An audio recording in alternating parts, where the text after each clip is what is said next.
Começando o Chá Blau. Quem tá falando aqui é Yuri Danca. Thay Chaga. É isso aí, aqui a gente sempre traz convidados especiais, fala sobre assuntos preciosos, bonito. Sim. Isso, não é verdade? Falamos sobre tudo. Tô até com medo de falar que a gente não fala sobre nada com o convidado de hoje. Pois é, hoje tem coisa difícil. pra falar, hoje tem coisa pra falar. A gente hoje tem um convidado mais que especial, da área dos esportes. Um ídolo. É um ídolo. É um ídolo. É um ídolo. E que ídolo!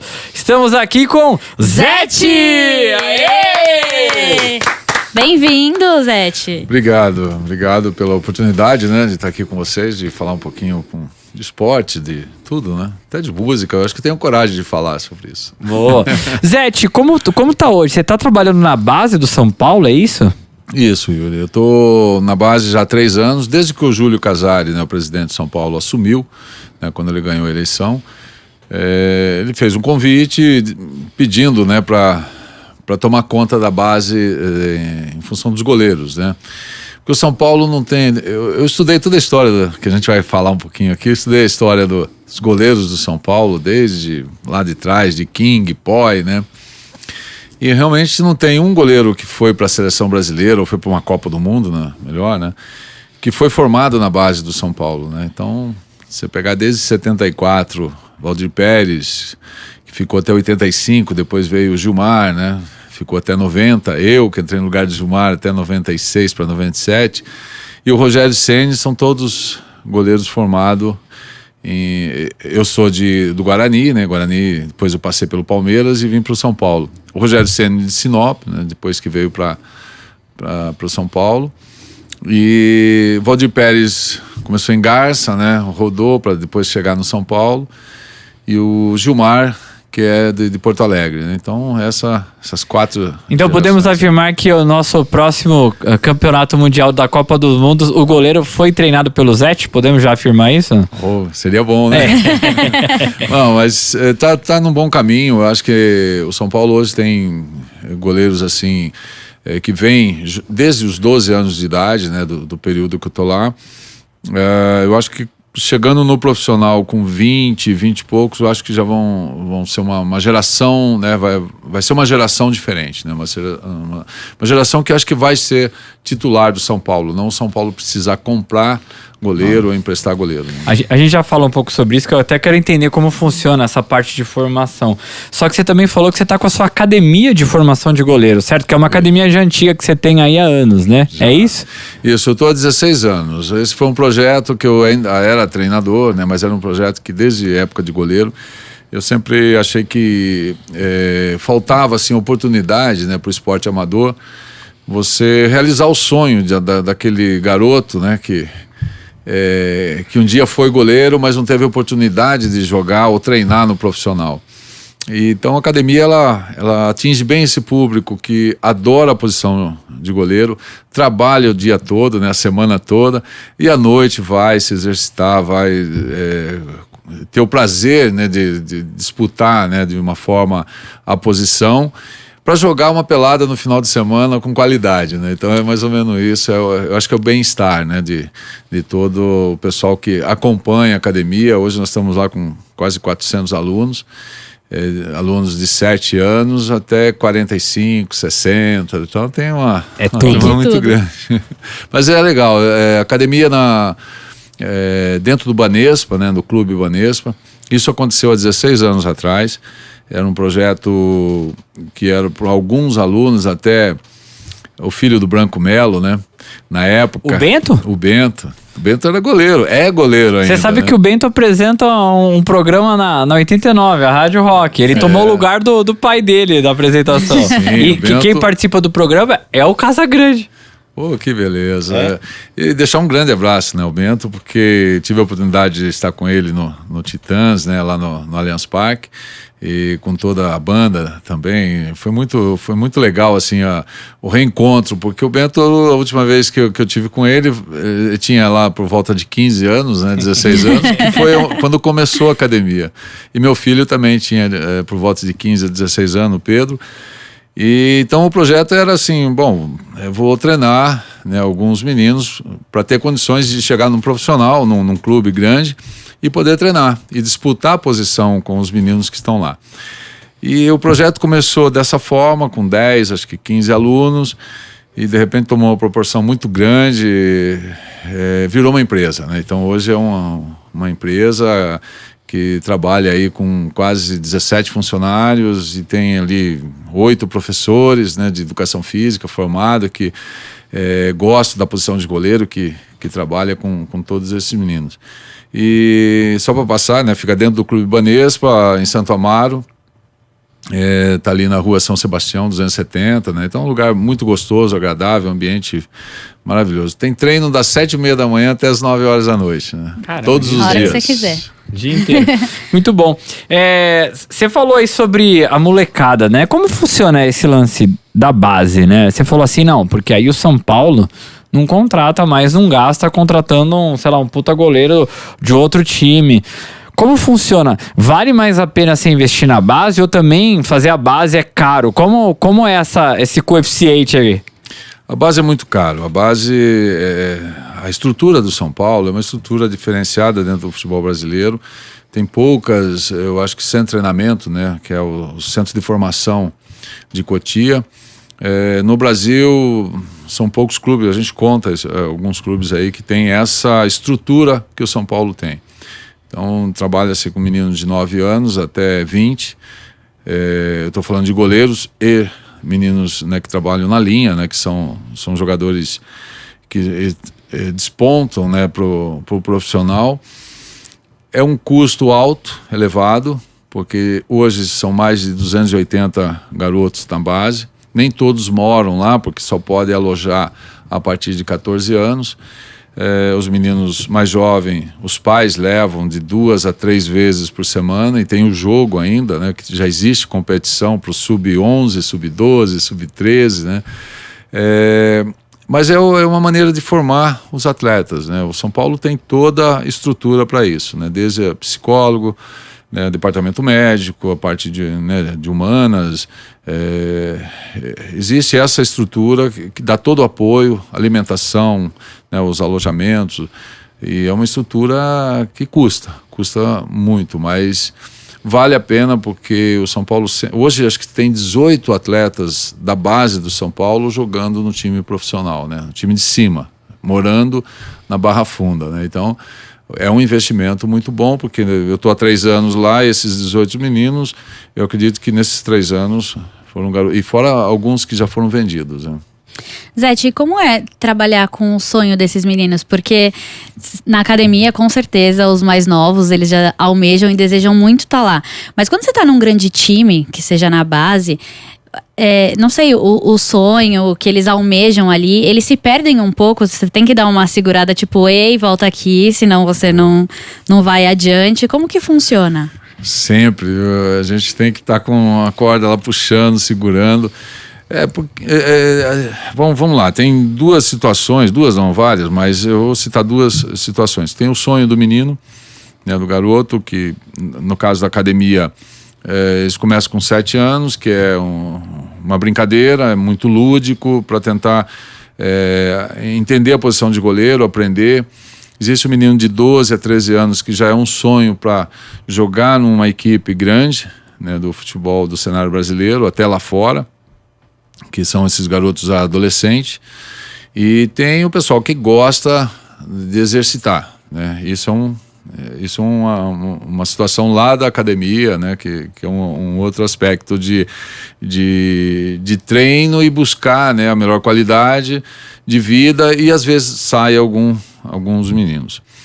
Trabalhando no São Paulo, na base, é muito profissional, né? Então o profissionalismo ele já começa quase com 9 anos. O garoto que vai fazer teste, cada categoria eu tenho de 3 a 6 goleiros, são goleiros já escolhidos, que tem uma qualidade, a gente já vê um futuro lá na frente de projeção, né, da metodologia que o São Paulo tem hoje. Hoje existe uma maneira de treinar goleiro, né, que nós, nesses 3 anos, eu fiquei 2 anos só para escrever um livro da metodologia do goleiro do São Paulo.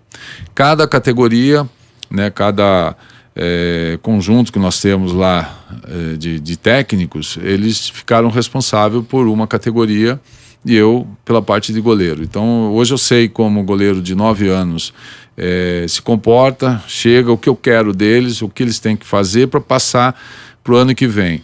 É uma escola, né? É uma escola que o menino ele não pode ser reprovado. Se ele for reprovado em algum exercício que ele não consegue executar, ele fica ali de recuperação e vai começar a fazer um pouco mais esse trabalho para o próximo ano, vamos dizer, né? Legal. Mais ou menos isso. E isso vai até 20 anos de idade. Quando chega no 20 anos, que a gente chama de sub-20, que já é a partir dos 17, 18, 19 anos, esses meninos, eles já estão em alto rendimento.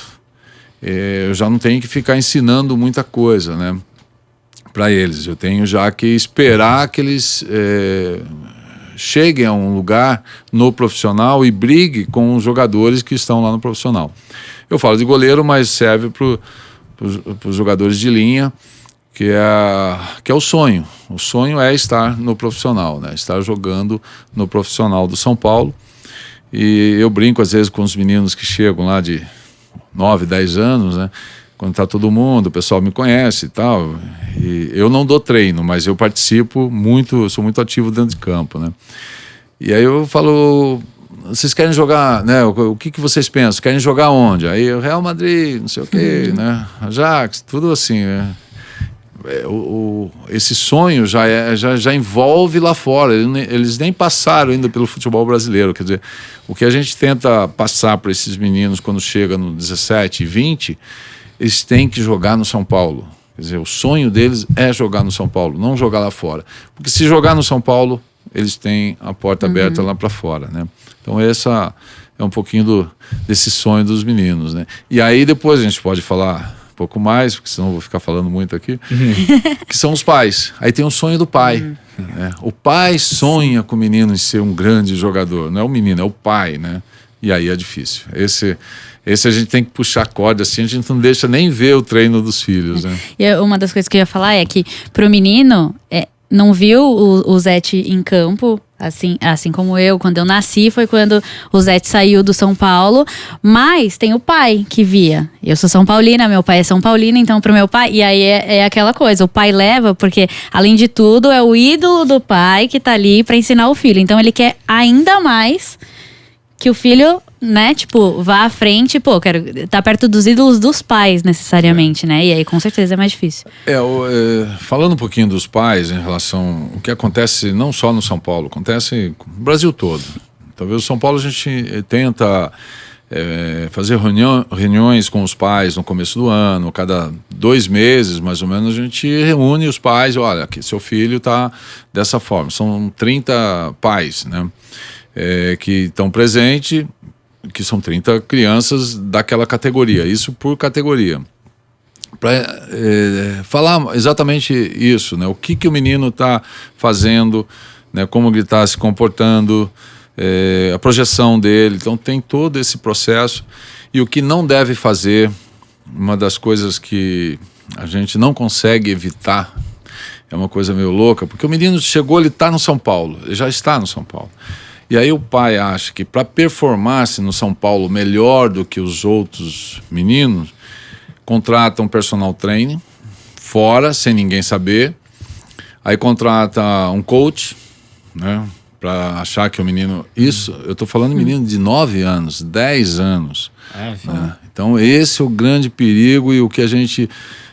encontra assim, a dificuldade, porque o menino começa a fazer exercício a mais do que precisa para aquela idade, né? Cansa, tem lesão antes da hora, né? Então tem todo o estresse, né? E às vezes ele atinge 16 anos e ele já não gosta mais de futebol, ele já não ama mais o futebol, porque aquilo lá não está te dando mais prazer de ser criança e jogar futebol, né? Esse é o grande problema que eu vejo no São Paulo, em todos os clubes, né? Como combater? É muito difícil, porque você tem que entrar na mente dos pais, né? Não das crianças, dos pais, né? Você vira psicólogo, não? Eu faço papel. Você falou aí, né, sobre os meninos quererem jogar lá fora e às vezes nem considerar o futebol nacional, né? A gente vê aí o nosso passado, eu tô falando não tão passado assim, né? Razoavelmente recente. Mandamos pra fora Ronaldo, Gabriel Jesus, Neymar, Ronaldinho, Kaká, Roberto Carlos. A lista é enorme. Se a gente ficar falando aqui, tem... Vinícius Júnior, Paquetá, né? Tem Todos, Quase todos. Os maiores, né? Sim. Você sente diferença dessa época que eu falei? Tudo bem, você já puxou o Vinícius Júnior, que é mais novo, o Paquetá também. Você sente diferença dessa época, um pouco mais atrás ali, que é início dos anos 2000, pra agora? A gente tá formando tanto jogador igual a gente formava lá atrás? A gente consegue mandar tanto jogador assim, ter tanta estrela igual a gente já teve? Porque quando você vê, beleza, vamos lá... Isso é visão de leigo, né? Mas você vai ver o jogo da seleção, você fala, pô, tá faltando. A gente sentia na época que você assistia, pô, tinha mais habilidade, tinha não sei o que lá, falta de repente um pouquinho aqui, um pouquinho ali. Você sente diferença?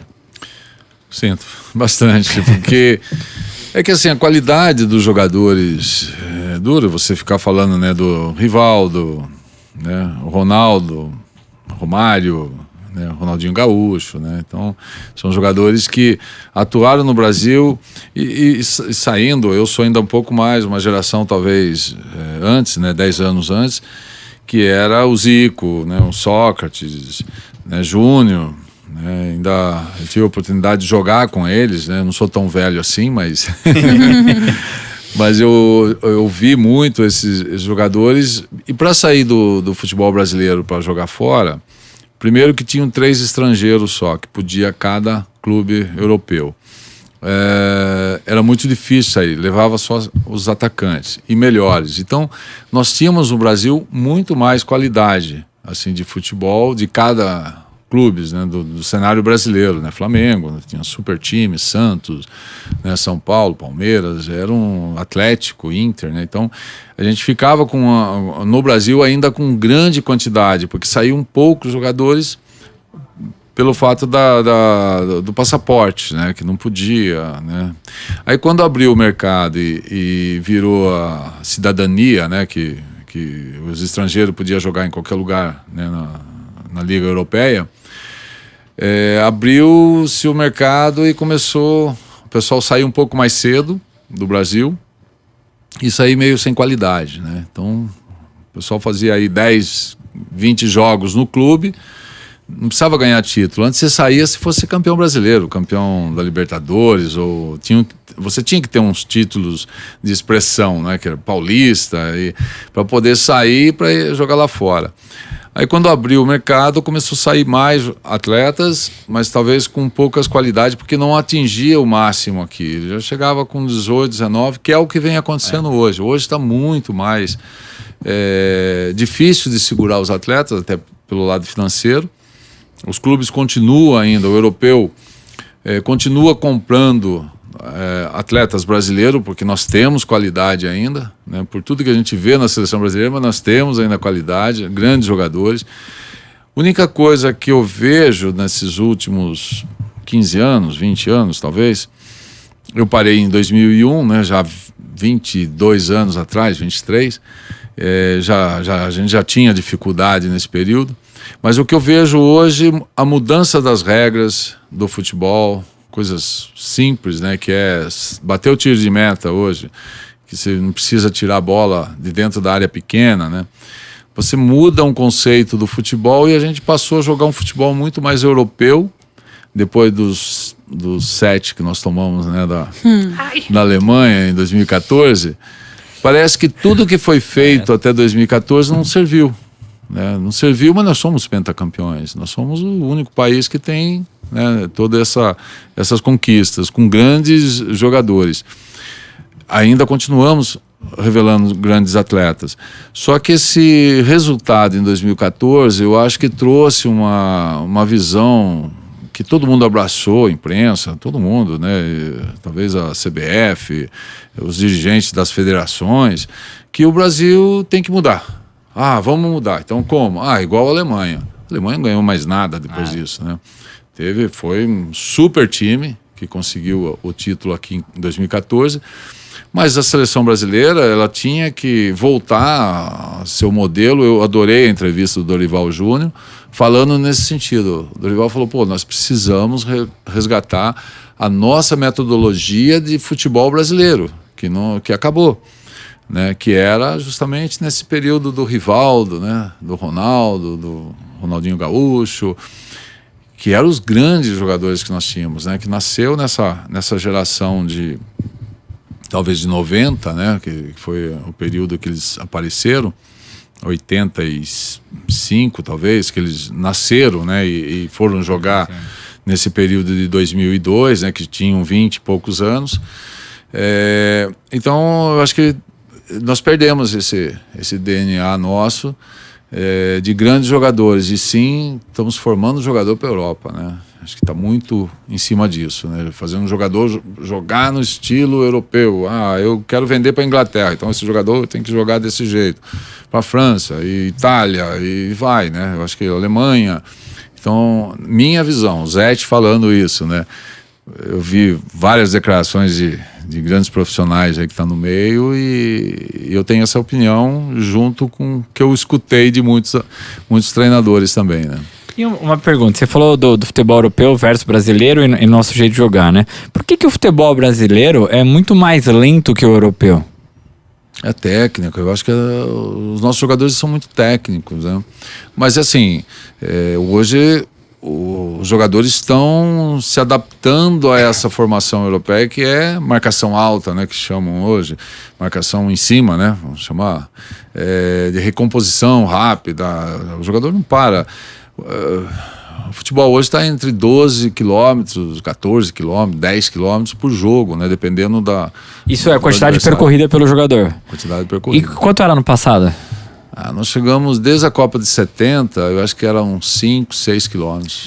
Uou! 10 quilômetros. É o dobro quase aí, dependendo. Triplo, né? É verdade. Agora a pergunta, isso não quebra mais jogador também? O atleta, ele acaba se adaptando com a musculatura. E a gente fala assim, o atleta de futebol, ele muda muito de direção em alta velocidade, né? O grande jogador, como o Neymar. O Neymar, ele é muito mais atleta desse tipo de jogo do que o Messi e o Cristiano Ronaldo. Não estou comparando, falando que o Neymar é melhor, não é isso. Ele poderia até ser, se ele tivesse talvez um comportamento mais profissional. Isso aí é um outro debate.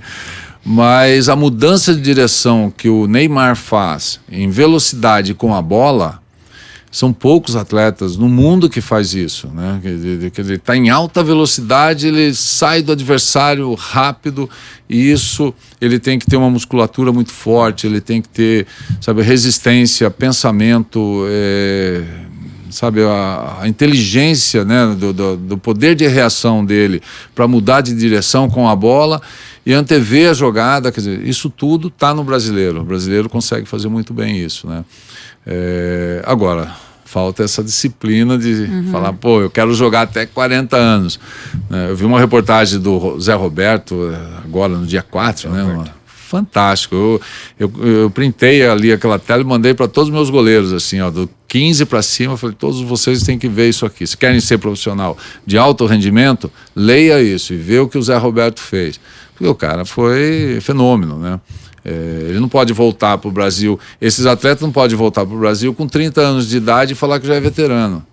Esse é o processo do atleta de alto rendimento. Ele tem que jogar até os 40 no alto rendimento, mas cuidar, né? Esse que é eu acho que o diferencial. Eu acho que Roberto, essa palavra, se você tem no nome, já é chance de você aguentar mais tempo jogando em alto rendimento, porque o Roberto Carlos também foi outro, né? O Zé Roberto Carlos. Cara, o Roberto Carlos com aquelas pernas dele lá, pelo amor de Deus. Você já jogou contra o Roberto Carlos algum jogo? Muitas vezes. Agora me diz como que é. Já fez gol em mim até e já defendi muitas bolas dele. E como é tomar uma pancada de uma falta do Roberto Carlos?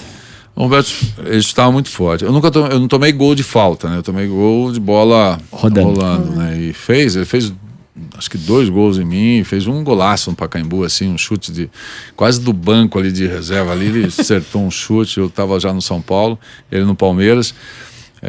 Mas o Roberto, ele treinava muito esse tipo de lance. Ele sabia da potência, né, que ele tinha no chute, e Eu acho que com o tempo você vai entendendo como bater na bola, a gente chama, né? Como chutar uma bola forte, fraca, colocada, dar um lançamento.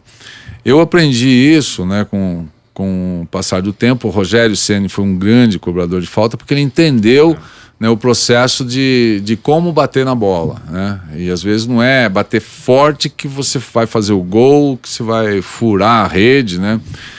E o Roberto, ele tinha essa noção de bater forte, né? Que não era a distância que ele tomava para chutar forte, era o impacto na bola, né, que faz essa bola sair forte, né, e direcionar.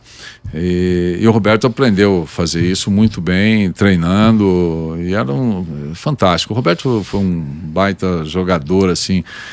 Vai ser difícil a gente ter laterais, né, como Roberto, Marcelo, Cafu, né, esses jogadores que tiveram nessa geração, né. E existia uma estratégia para cobrar essas faltas ali na hora? Sempre tem vários cobradores, né, de falta, assim, vários estilos, né.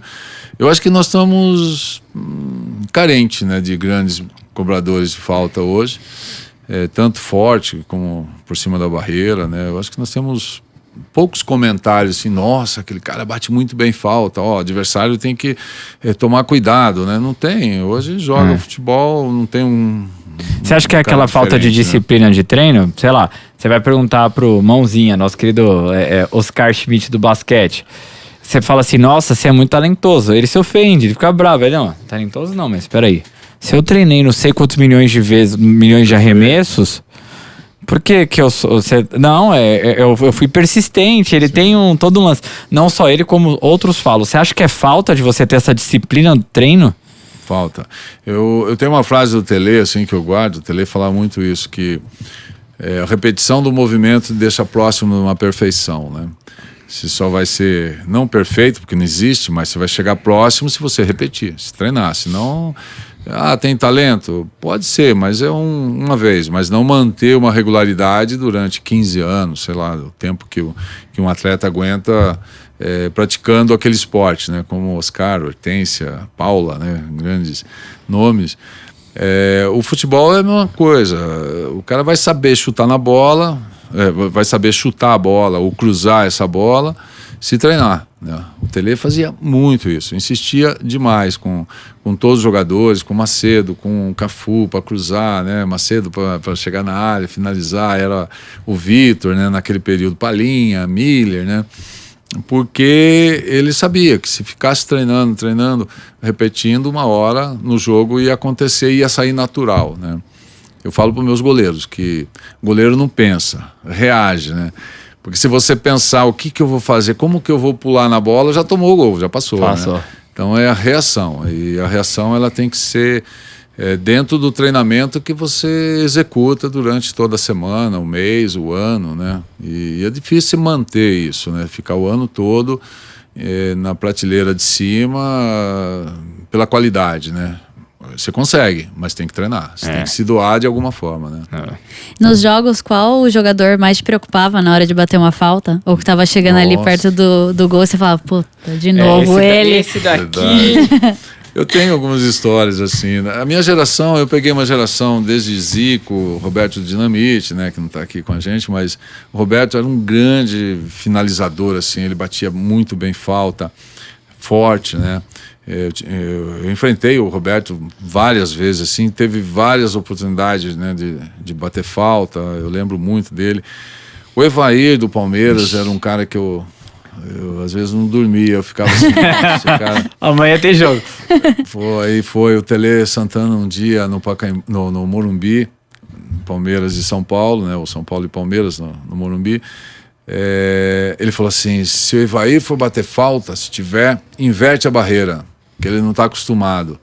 Nossa, aí minha cabeça ficou assim mal, né? Porque eu falei, pô, mas eu não treinei para inverter a barreira, como que eu vou fazer, né? Ele não tá acostumado, mas eu também não tô, né? Mas aí não inverti a barreira. Fiz a primeira falta, coloquei normal, fiquei assim no meu canto esperando. Aí ele por cima da barreira, fez o gol. Falei, puxa. Aí chegou no intervalo, isso foi o primeiro tempo. Chegou no intervalo, o Tele, eles, nossa, me deu uma dura. Eu falei, tô falando porque eu vi, eu sabia. Aí, segundo tempo, volta, né? Eu já tava tremendo no gol, né? Falei, nossa, agora, sai a falta. Inverti a barreira. Falei, não, vou inverter. Fiquei no canto oposto, dei o canto meu, né, pra ele, barreira. Aí ele correu, ele era destro, né? Eu fiz a barreira pro lado esquerdo, fechando meu ângulo esquerdo. Aí ele foi bateu no meu canto, gol. Tomei 2 gols de falta e aí eu inverti a barreira e tomei o gol, né? Acho que o lance aí eu fui cobrar o Tele, né? Falei, pô, professor, você mandou inverter a barreira, eu tomei o gol. Acho que ele invertia o que você estava fazendo mesmo. Não, ele era um grande cobrador de falta. Toda vez que eu jogava contra o Palmeiras ou contra o Ivair, eu tinha, assim, uma preocupação muito grande, né? Eu me preparava muito para enfrentar o ataque, né, naquele período do Palmeiras, porque era um ataque muito forte, né? Ô, Thay, eu tava aqui pensando, né? A gente jogava na escola muito futebol, obviamente toda escola tem aula de futebol ali, educação física e tal, você joga futebol. Só que normalmente é salão, né? Porque a escola, são raras quadra. As escolas têm um campo tamanho muito profissional pouco, né? De grama e tal. Normalmente é salão. Cara, quando você vai para um negócio daquele, você entra debaixo das traves de um profissional, estágio normal, cara, é assim, é 1 quilômetro a trave ali, é outro quilômetro a trave ali. Esses caras são gigantes, velho, porque assim, vocês tapam, é um negócio absurdo. São 7,32 por 2,44. Não dá. Eu, como uma boa sedentária, fazia aula de futsal, né? Não sei pra quê, mas eu fiz aula de futsal. Eu não aguentava, e aí quando eu ficava no gol era ridículo, porque as meninas do meu time eram muito mais altas. E elas falavam, não, vai lá no gol. Eu falei, gente, mas olha meu tamanho. Qualquer lugar que alguém jogar uma bola, passa. Eu não conseguia pegar, era muito ruim. Agora você pensa, ele tá numa trave, o cara chutou a bola, e ele tava nessa trave. Ele tem 7 metros pra percorrer, sei lá, em quantos, meio segundo, 1 segundo, sabe?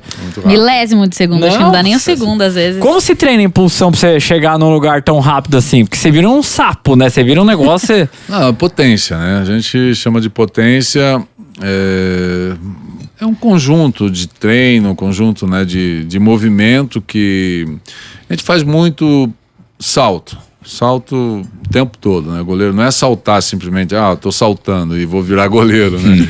É claro que é uma coordenação de movimentos, né? De salto, às vezes fazer um obstáculo, né? Para esse, né, goleiro ter esse obstáculo para dificultar a ação dele, sabendo onde a bola vai, né? Então, imagine 2 estacas com uma corda, talvez a 30 centímetros do chão, que pode ser. Então ele faz esse salto, passa por uma estaca X, né, na frente do gol, e aí vem a bola em movimento talvez oposto. Então se cria esses movimentos durante o treino. O goleiro tem que se virar, sabe? Tem que se virar. Você treina pra melhorar, mas ali na hora não importa. O movimento que você vai fazer assim, se for igual ao do treino ou não, você tem que tirar a bola, né? Então... Não, mas a sincronia que você cria pro goleiro é uma sincronia sempre adaptada à situação de 90 minutos de um jogo. O que pode acontecer num jogo? É uma coisa... Alguns lances de saída do gol que o goleiro faz, né?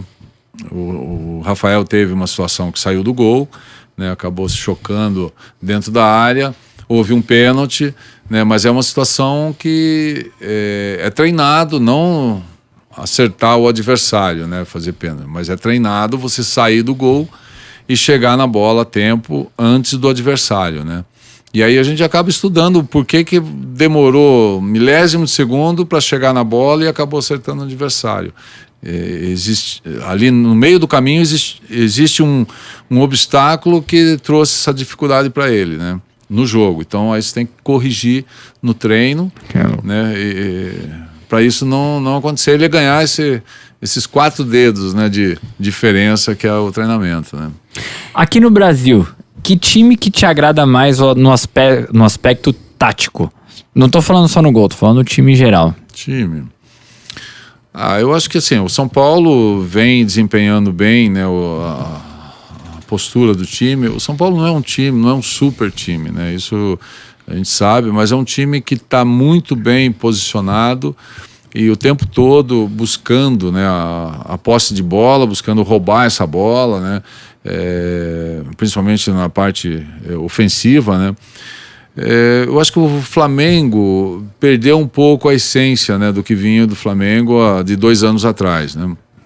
O Palmeiras mantém isso. O Palmeiras, eu acho que mudou pouco a sua equipe em relação ao que veio fazendo também o ano passado, né, que tem uma equipe poderosa, simples, mas que tem uma obediência tática, né, muito grande do Abel, né. Então eu acho que o Palmeiras também está nessa situação de obediência tática. Ela é muito difícil você ter com 30 jogadores, né? Porque eu, quando técnico, né, eu falava muito para os meus jogadores: eu prefiro perder organizado do que você perder bagunçado, né? Porque aí é pior, porque daí você não consegue arrumar mesmo, né? Mas quando você está organizado, você vê que o adversário é melhor, né, naquele momento que você ganhou o jogo, você fala, pô, vou tentar ver qual peça que não funcionou, né? Mas quando você está bagunçado, você fala, nossa, tá tudo, então você tem que trocar todo mundo. Zete, para você, qual que é o maior goleiro de todos os tempos e o maior goleiro da atualidade? Mas não vale você, porque isso já é opinião popular. Tem que ser outro. Eu não gosto de classificar o melhor goleiro de todos os tempos, porque são gerações. A cada 10 anos, mais ou menos, 10, 15 anos, você tem uma evolução no futebol, né? E evolução na posição também, não só de goleiro, que a gente falar Pelé, jogaria hoje? Jogaria. Pelé jogaria em qualquer época, né? Um cara fenômeno, assim. Ele era fora de série para a época dele, e com todo o treinamento, equipamento que nós temos hoje, ele estaria acima de qualquer atleta também, né? Falando de goleiro, eu acho que a evolução do goleiro foi muito grande. Desde que eu me lembro, assim, vendo, talvez não vendo jogar, mas vendo muito vídeos e acompanhando o Félix, o Gilmar, né, Santos Neves, o próprio Castilho lá atrás. O Castilho foi meu treinador de linha, né, no Palmeiras. Eu acho que a evolução foi muito grande. Você não tinha nem material, não tinha nem luva, né, para goleiro, né, naquele período. Então, não dá para falar que o Gilmar do Santos, né, ganhou, né, as 2 Copas do Mundo, tudo, teve brilhante participação. Para a época, ele era o melhor, né? Ele era o fora de série ali. Eu acho que são comportamentos de geração. A minha época, eu acho que o Taffarel foi o grande goleiro, o grande exemplo, assim, de atleta, de profissional, de conviver junto, né? Eu aprendi muito com ele. Eu acho que ele ganhou a Copa do Mundo, participou de 3 Copas do Mundo e ganhou muitos títulos também, com um comportamento que era muito equilibrado, né? Ele teve um equilíbrio, assim, na carreira dele fantástica, né? Por essas gerações. Eu acho que hoje o Ederson, o Alisson, o Everton são goleiros, né? O próprio Rafael agora está tendo oportunidade. São as gerações que vão deixar as suas marcas, né, no período. Eu, saindo um pouquinho disso, mas dando continuidade, eu acho que não só o goleiro como um atleta de linha, ele entra para a história dos clubes ou de uma seleção brasileira se ganhar título. Eu acho que essa é a grande definição. Você vai lembrar dos grandes nomes do cenário brasileiro, mas ele ganhou título expressivo no seu clube ou na seleção em algum momento, né? Então acho que essa é a marca que fica para grandes atletas, assim, do nosso cenário desde quando começou o futebol, né? E como era a sua relação com os outros goleiros? Você falou de Copa de 94. Qual era a relação dos goleiros ali? Não, a relação, eu sempre tive boas relações, né, com os goleiros. Mas o Gilmar Rinaldi é meu, hoje, grande amigo, né? A gente tem um relacionamento muito bom já há muito tempo. Mas nós tivemos no São Paulo, né, uma discussão, né, não foi uma briga, nada, mas era discussão pela posição, né? Ele estava jogando, eu entrei e aí houve uma preocupação, né, até por parte do treinador, de quem ia ser o titular. Eu acabei terminando o ano de 90 e a gente teve, assim, uma relação de amizade interrompida, né, naquele período. Ele foi pro Flamengo, jogou no Flamengo, ganhou títulos pelo Flamengo. Eu no São Paulo ganhei, né, também quase todos os títulos naquele período. E nós tivemos em 94 junto. Então, eu, Tafarel e Gilmar. E nós não tínhamos esse relacionamento ainda, né? A gente ficou muito frio essa participação minha e dele, junto com o Tafarel, né? Frio que eu falo assim, a gente não conversava, né? Pouca gente sabe disso, mas tem muitos amigos que sabem da história. E o Gilmar, depois, em 95, a gente veio conviver junto na Copa Umbro, que nós fomos campeões pela seleção na Inglaterra. Legal. Até foi um jogo em Wembley. E nós estivemos juntos nessa final aí da Copa Umbro contra a Inglaterra. E a partir dali a gente esclareceu tudo o que aconteceu, né, naquele período lá de 90, né, então ficamos 5 anos quase sem conversar. Mas foi assim, muito profissionalismo, né? Eu sempre fui muito focado no treino, né, naquilo que precisava a seleção brasileira. O Gilmar da mesma forma. O Gilmar era um baita profissional, assim, pô, ele chegava cedo, treinava, sabe, ele não tinha tempo ruim, né? E eu e o Tafarel da mesma forma. Então a gente, mesmo não sendo titular, nós, assim, vivemos ali aquela situação da Copa do Mundo, né, de ajudar. Quando tinha pênalti, vamos lá, a gente fazia o melhor com o Romário batendo pênalti, com o Dunga. Então, falta, a gente participava de uma forma que ajudava o grupo, né? Então, acho que essa participação nossa foi muito boa, mesmo nessa convivência, né, de não ser tão amigos naquele período, mas hoje a gente está muito bem. Sim, eu acho que se eu perguntar para todo mundo assim, né, o que você estava fazendo na Copa de 94, exceto para quem não nasceu, né? Eu não tinha nascido. Exato. Assim, é impossível você não lembrar de onde você estava, porque foi uma grande quebra de jejum ali, né? Foi tipo, sei quantos anos, você deve saber. 24 anos. 24 anos sem ganhar, né?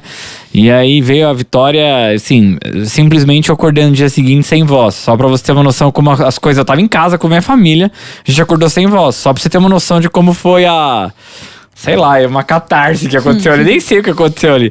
A gente ficou louco, assim. Como foi você lá do outro lado, lá dos Estados Unidos, né? Lá nos Estados Unidos. Como foi você ganhar ali no gramado ali, né? Cara, foi assim, sem voz também. Não, foi muito... cara, é difícil. Putz, é uma coisa que sai, né, do atleta ali, de tudo que você passou, que se viveu, que se deixou de fazer para estar ali, né, para ser o melhor.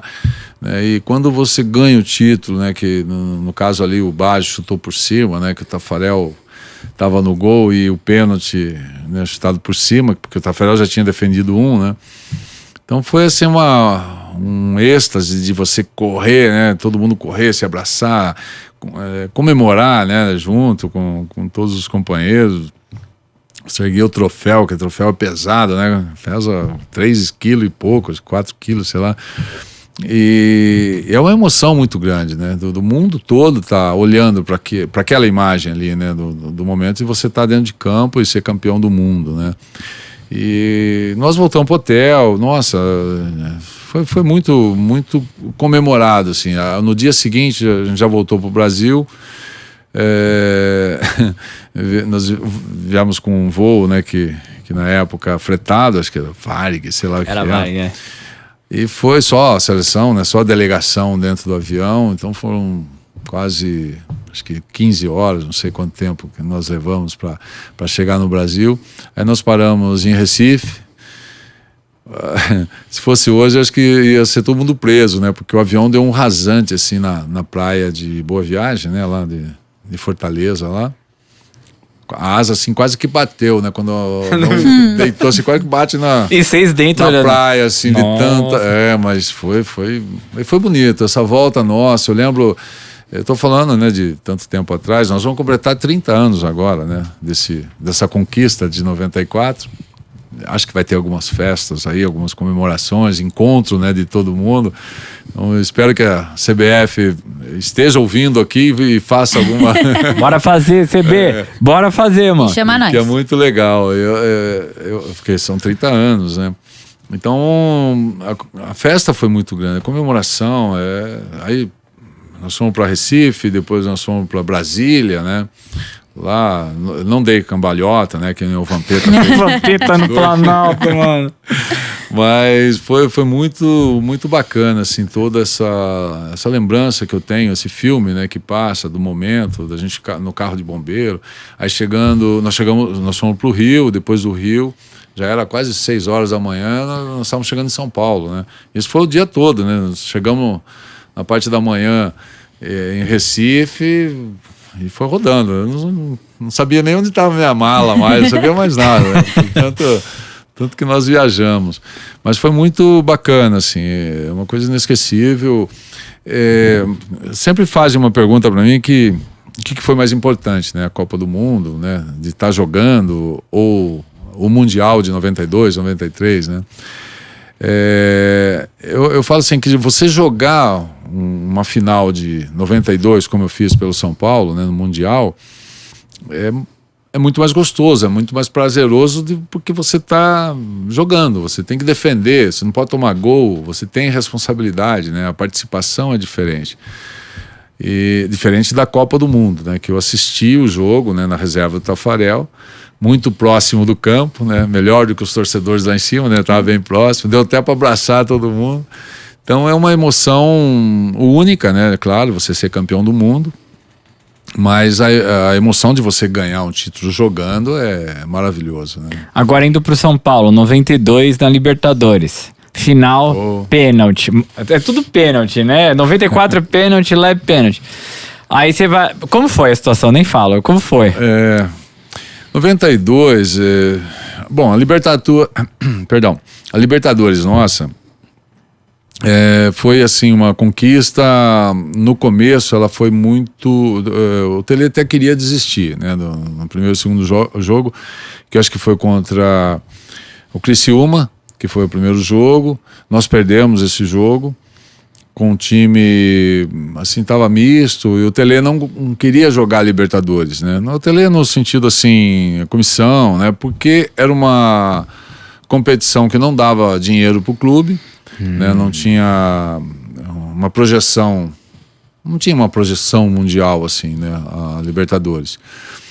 A logística era muito ruim, porque nós íamos jogar em Oruro. Oruro é 4.200 metros de altitude. Nossa. O avião não descia lá, você tinha que descer em La Paz, né? Ou Santa Cruz La Serra, né? Para depois pegar um ônibus, subir. Então era um processo, foi um evento assim muito grande, porque nós descemos em La Paz, em Santa Cruz de la Serra, pegamos um voo do Exército, né, um avião do Exército que podia descer no aeroporto. Era um campo aberto assim, que não tinha cascalho, vamos chamar assim. Não sei se alguém sabe o que é cascalho, né? Eram pedras assim, britas, né? Porque não tinha aeroporto. Então descia aviãozinho pequeno. Vocês estavam correndo risco de vida, né? Os caras assim, nossa, tá insalubre aqui.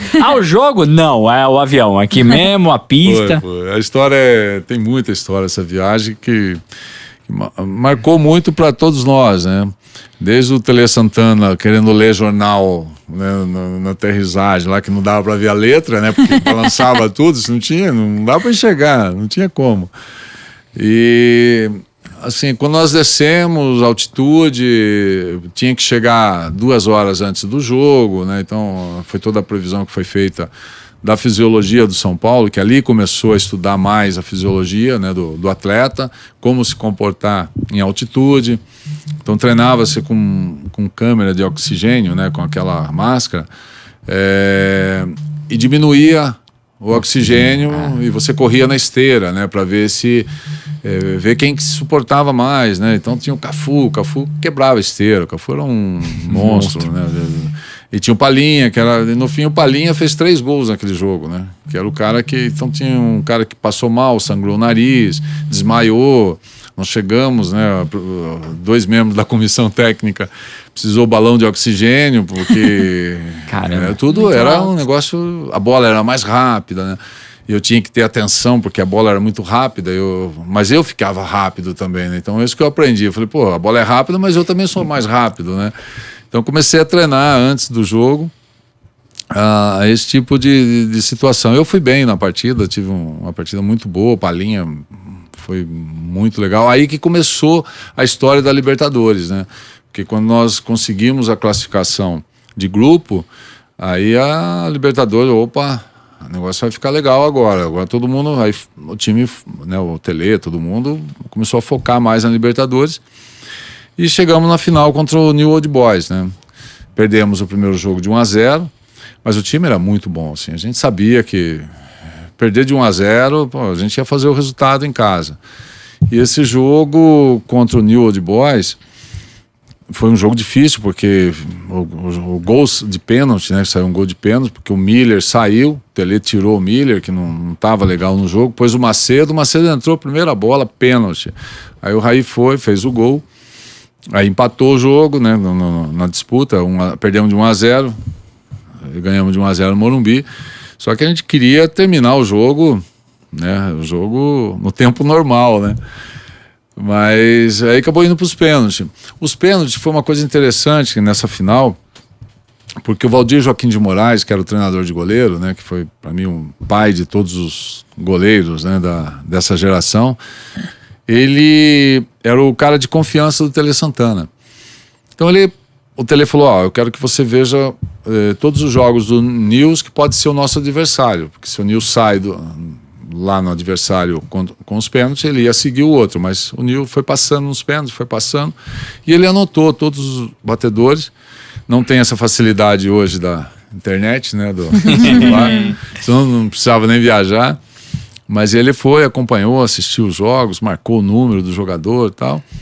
E nesse dia ele pegou um papel assim e falou, tá aqui os jogadores, né, do Nils, quem bate, né, número 9, número 2, não sei o quê. Mas ele falava até o lado? Falava, tinha um lado, bola baixa, bola alta, chute forte, fraco, colocado.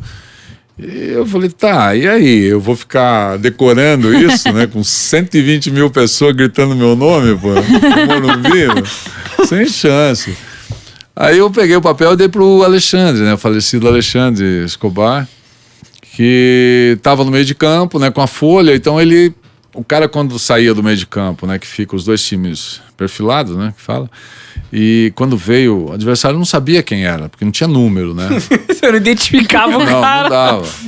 E aí o Alexandre, né, no meio do campo, ele fazia, né, o gesto, vai chutar no canto direito, baixo, né, no canto direito, no alto e tal. Ele fazia um gesto lá e eu, beleza, tô no gol, olhando pro Alexandre, o cara arrumando a bola, e deu certo, porque acho que o primeiro lance o cara chutou por cima, o Ronaldão perdeu também, acho que o primeiro pênalti. E daí, na sequência, eu errei só um canto, assim, que eu saí antes, o cara mudou, fez o gol. E afinal, o último lance foi contra o Gamboa, né? O Gamboa que veio para cobrar, ele arrumou a bola, não sabia, só sabia o gesto, né? O canto esquerdo, meia altura, né, que ele fez. E eu fiquei parado esperando, né, até o final mesmo do movimento do atacante para fazer a defesa. Fantástico, ali sabe, na hora que você defende, um alívio, mas eu vejo a reportagem hoje, né, a invasão que teve, porque teve 20 mil pessoas assim entrando dentro de campo, ali do anel embaixo, inferior, todo mundo entrou em campo. Eu hoje vendo, né, tem um pontinho assim, né, vermelho no meio da multidão, e um cara me carregou, me carregou assim no cangote e saiu andando comigo, eu querendo descer, o pessoal puxando minha camisa, puxando chuteira, calça, e eu lá de cima, e não saía da área grande, né? Quem não viu, tiver a oportunidade de ver isso aí, é legal, ver até o final, né? Até ver o que aconteceu. E aí eu querendo sair daquela posição, né, que eu tava ali olhando do alto, né, o pessoal recebendo, eu conseguia visualizar o pessoal recebendo o troféu, medalha, e eu ali ainda, né, ninguém me tirava, não tinha polícia, não tinha ninguém. E aí num determinado momento, acho que o policial, né, a turma toda conseguiu me tirar e levar pro túnel, já desceu o túnel do Morumbi. Quando eu cheguei lá, os caras entregaram minha medalha, pra você ter uma ideia, já tinham, né, todos, já tinha todo mundo recebido e você tava sem. Aí entregaram a medalha, aí a festa e tal. Mas essa cena aí foi uma cena que a televisão me mostrou, assim, né? Conseguiram dar um close assim, no meio, assim, pé da vida. Eu tinha acabado de pegar o meu campeão, uma das defesas mais importantes da história da Libertadores, né? Porque a partir daquele ano, os clubes começaram a investir, começou a ter, né, uma renda melhor na Libertadores. E eu tava triste porque eu tava nervoso no meio de todo mundo. Mas foi muito legal, a comemoração foi fantástica em 92, viu? Tem algum título que você não ganhou e gostaria de ter ganhado? Com certeza, eu queria estar no lugar do Rafael aí, na Copa do Brasil. Eu ia estar com 58 anos, né? Pensou, 59, não, foi agora, 59 anos. Pensou jogando só para ganhar o título da Copa do Brasil que faltou, né? Só para fechar. Mas não, eu acho que eu fiz um grande trabalho assim no São Paulo, foi muito bom. Eu faria tudo de novo, assim, sabe? É muito gostoso jogar futebol, você viver, né, com intensidade todos esses momentos que eu fiquei concentrado, né? Foram quase 23 anos jogando futebol, desde os 15 anos até meus 36, né? Então e como profissional, eu profissionalizei acho que com 20 anos, em 85, mas foi muito bom, foi bacana. Muito bem vividos. Eu estou enlouquecida para falar sobre um assunto. Pera aí, não vira ainda. Deixa eu só perguntar mais um. Eu quero saber se tem técnica, porque ali você tinha o dedo duro que te falava os lados que vocês estudaram. Tem técnica pra saber o lado de onde ele vai chutar? Não. O pé base tá perto da bola, tá afastado. Não, o corpo pra cá. Ou tipo mano, seja o que Deus quiser, só vai. Fecha o olho e pula. Tem ou não tem? Não existe uma regra. Bom, vamos falar assim, não existe regra para pênalti. Falar, faça isso que dá certo. Não existe. Porque da mesma maneira que o atacante quer fazer o gol, o goleiro quer tentar fazer a defesa. Então aí já é 50% para cada um. Bom, né? Se tem 50, se conseguir mais 2%, são 52, né? Então ali. Mas eu falo assim que tem o cara que bate forte, tem o cara que bate colocado, né? Tem aquele que gosta de fazer uma graça, mas o objetivo maior do atacante é enganar o goleiro, né? Enganar o goleiro cair num canto e você bater no outro. E o goleiro, o que eu ensino lá hoje? Não deixa o atacante te enganar. Pô, é fácil, né? Não deixa o atacante te enganar. É simples, só não deixar te enganar, tá tudo certo. Você pega o pênalti. Não é tentar segurar ao máximo, tentar interpretar, né, o que ele está fazendo, a corrida dele, o movimento de perna, né, a perna de apoio, né. É muito rápido, mas é uma leitura, você tem que treinar isso. O goleiro tem que treinar com o seu treinador ou com os seus companheiros, né, porque no jogo não são os seus companheiros que vão bater, a não ser que um dia se jogue contra ele, né. Então, eu treinava muito assim, eu falava, eu quero que vocês batam o pênalti como vocês fossem cobrar contra um adversário. Porque não sou eu que estou no gol, né? É o outro goleiro. Então não se preocupa se eu pegar. Para mim é ótimo, porque se eu pegar, eu não vou sair antes, eu vou tentar fazer essa leitura. E isso ajudou bastante, assim, ajudava bastante no treinamento, né? De você não combinar com seu companheiro, mas eu sei como ele bate. Procura bater forte, tentar fazer o gol, porque eu vou pular naquele canto e fazer a defesa, mas é teu companheiro, então você pode fazer isso. No jogo é diferente, né? Posso? Vai. Eu quero falar sobre o comportamento dos atletas. Ixi. Vamos lá. Sem citar nomes. Não precisa. Eu não vou citar nomes, mas se você quiser, você fica à vontade. Até que ponto a vida pessoal de um atleta interfere na integridade dele? Na integridade, eu acho que falando um pouquinho do Zé Roberto, né, do que ele citou, né, nessa reportagem, é um pouquinho disso.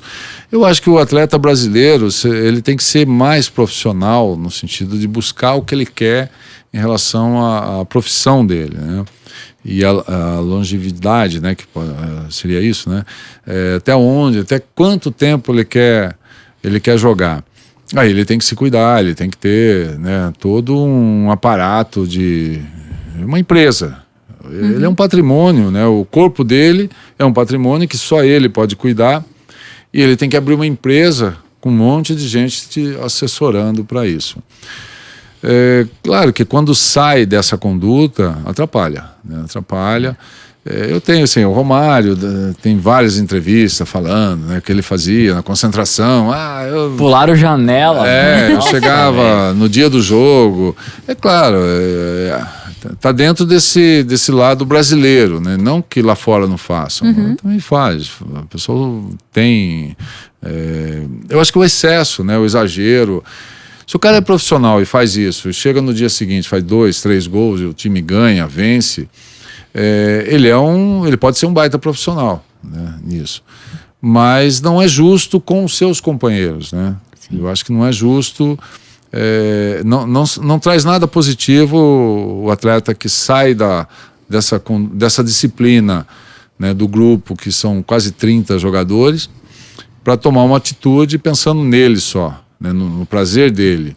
E não, por mais que ele entre, não, eu faço o gol, eu resolvo, joga em mim que eu resolvo. Não é assim, né? O futebol se depende de todo mundo. Então eu acho que atrapalha a integridade dele, ela fica marcada de alguma forma. Nunca mais ele vai recuperar, talvez, aquela imagem de ser um profissional que respeita os seus companheiros, né? Eu acho que essa eu gosto quando existe o respeito, né? Eu acho que não deve fugir da regra, né? Do que foi imposta pelo clube, pela entidade e pelos treinadores, né? Seus subordinados, tudo. Então eu não acho certo. Mas atrapalha, com certeza. Porque fofoca, né? Nossa. Tem para tudo que é lado. E por mais que seja referente ao atleta, eu acredito que em campo prejudique todo mundo. Porque por mais que você passe a imagem de tipo, não tô nem aí, pode falar, não sei o que. Não. Pô, se você era um puta de um ídolo e as pessoas começam a te criticar muito, assim, será que de fato não afeta? Você não acaba atrapalhando o time ali dentro de campo? Atrapalha. Eu falo assim... mancha uma imagem, né, do atleta e atrapalha o grupo. O que acontece? O cara, ele pode ser... no São Paulo, por exemplo. São Paulo a gente tinha, às vezes, um companheiro que não estava bem.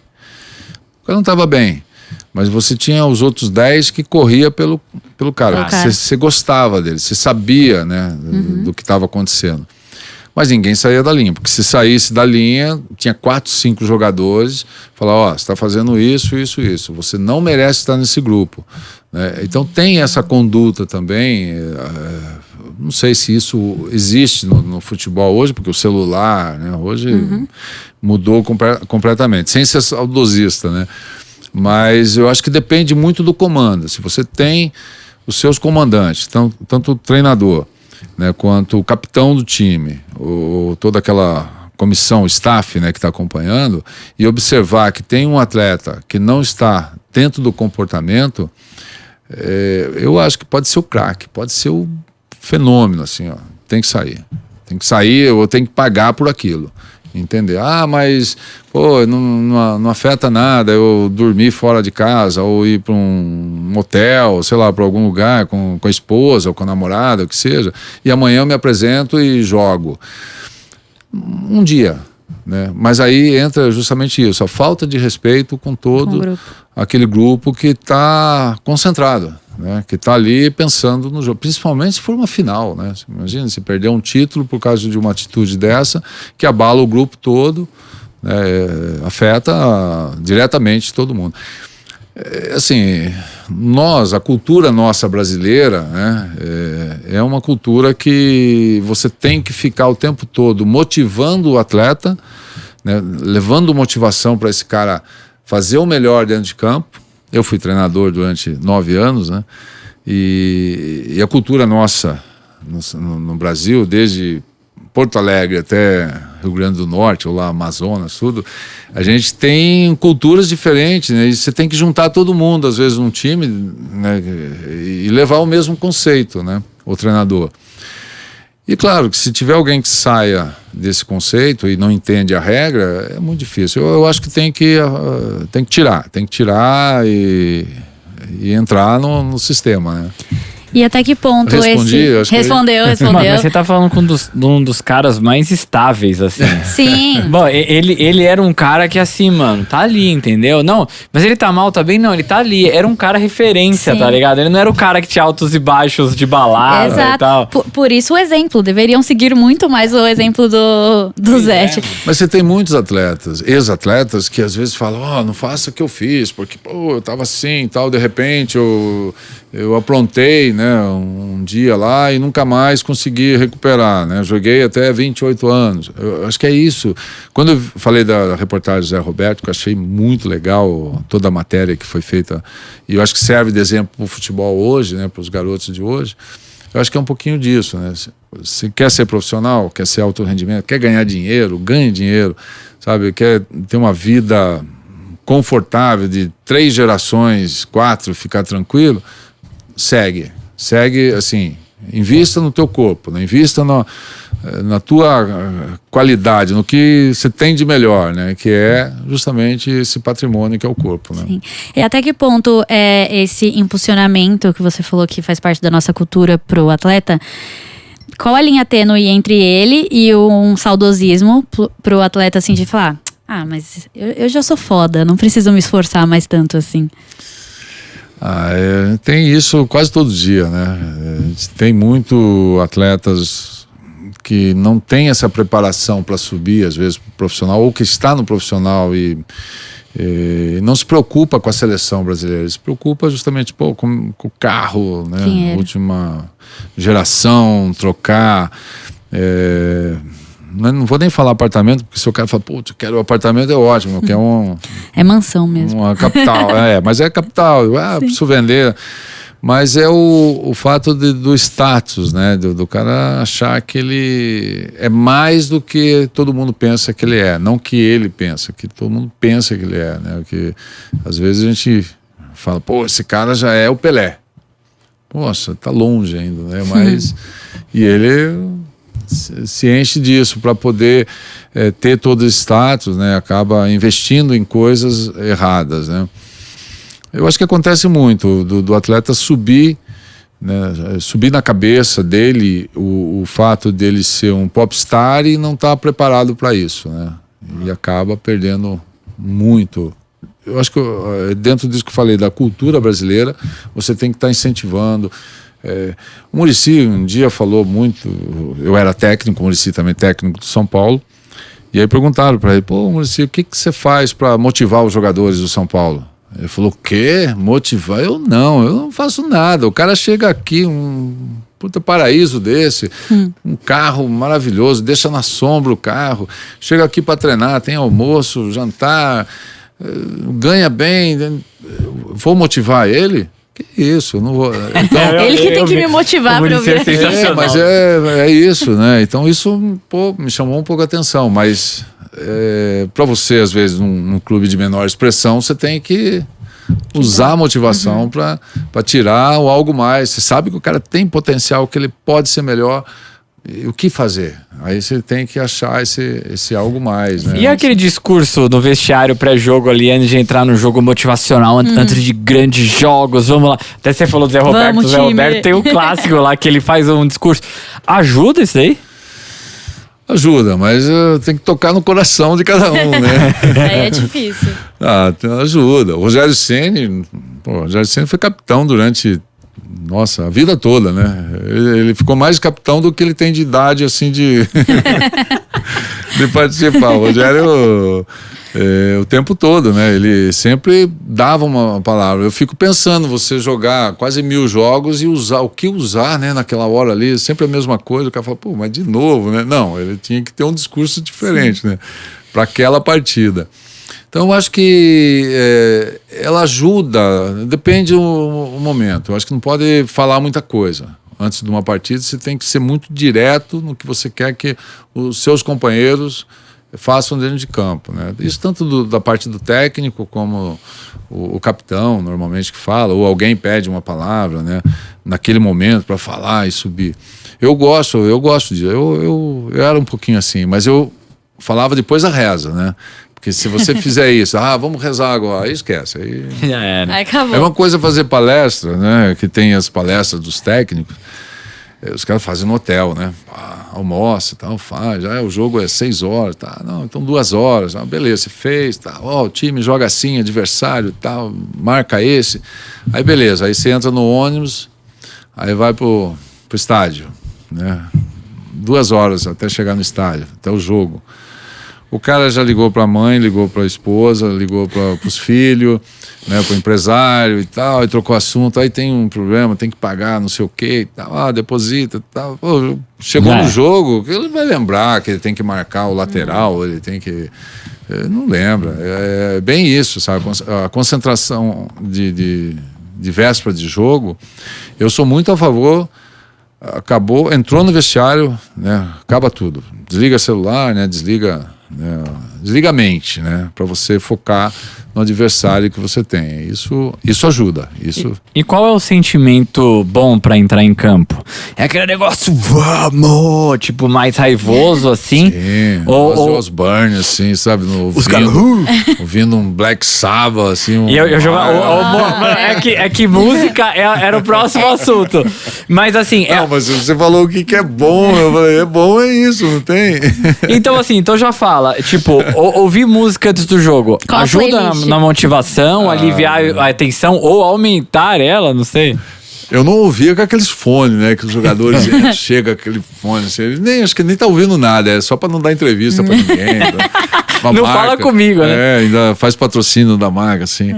Mas eu gostava, eu saía, exatamente isso, quando eu saía da concentração, da onde a gente estava, né? Do hotel ou do CT Barra Funda, eu já visualizava o que tinha que fazer, como era meu adversário, já tinha toda essa ideia do que poderia acontecer no jogo. Jogo difícil, lá tem 4 jogadores que pode desequilibrar, bate falta.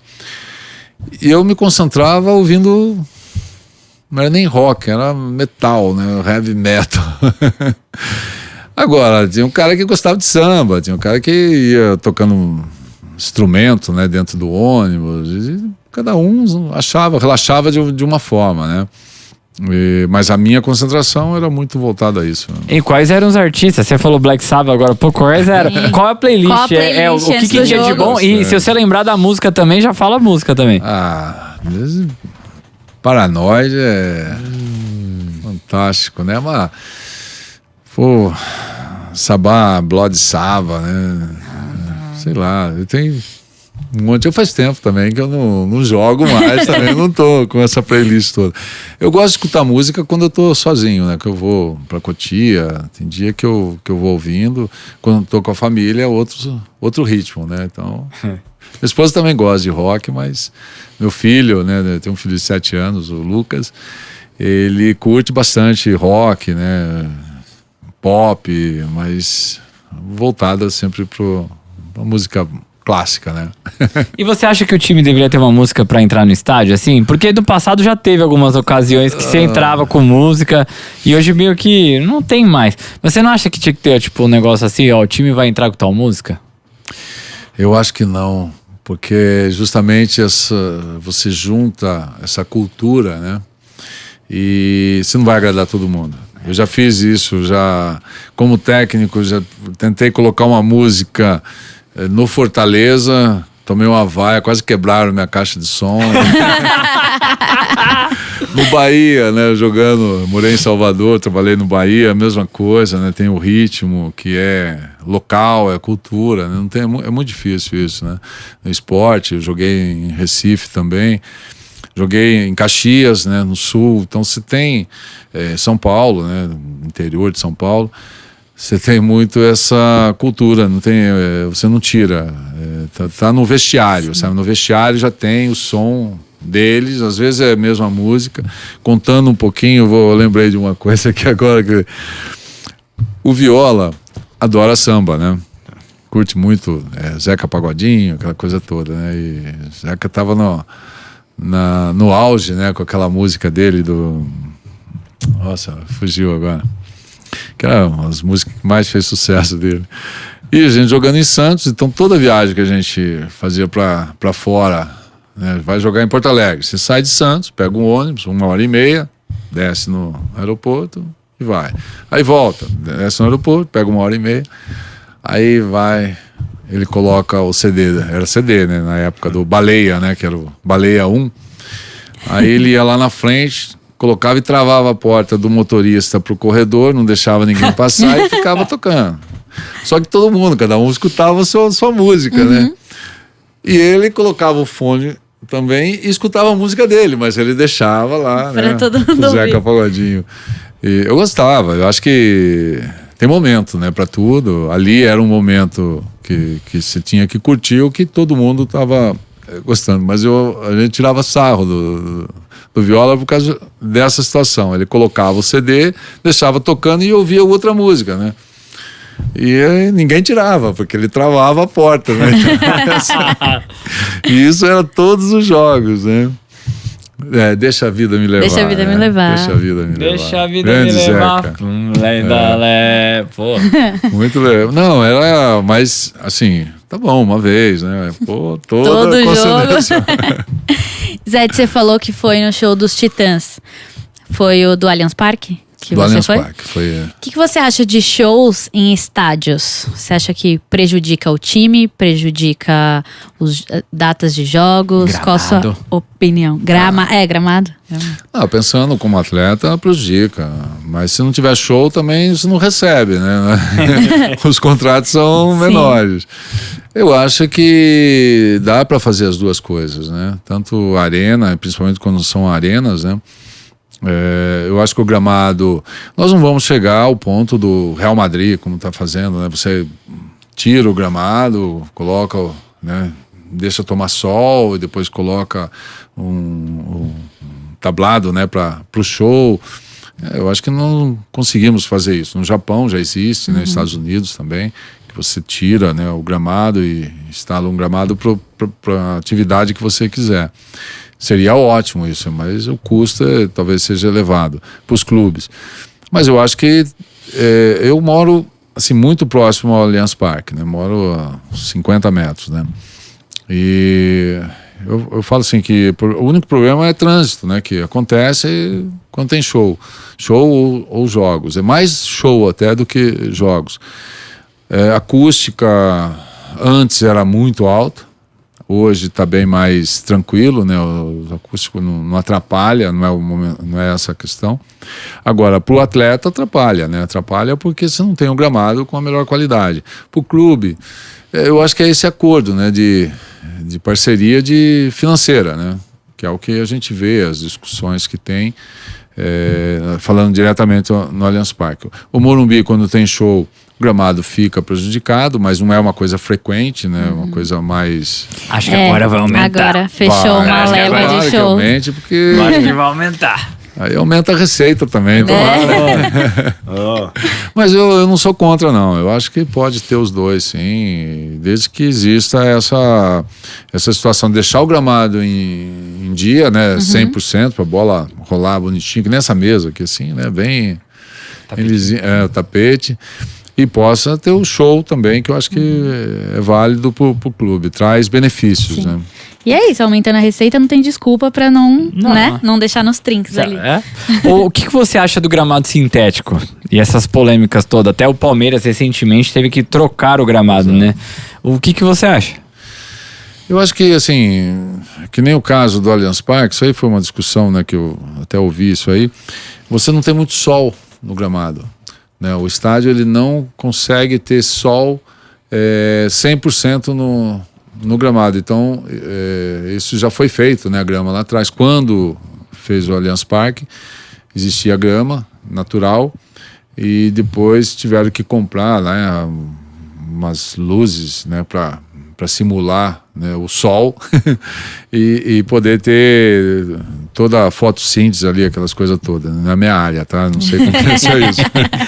Mas aí acabou se adaptando.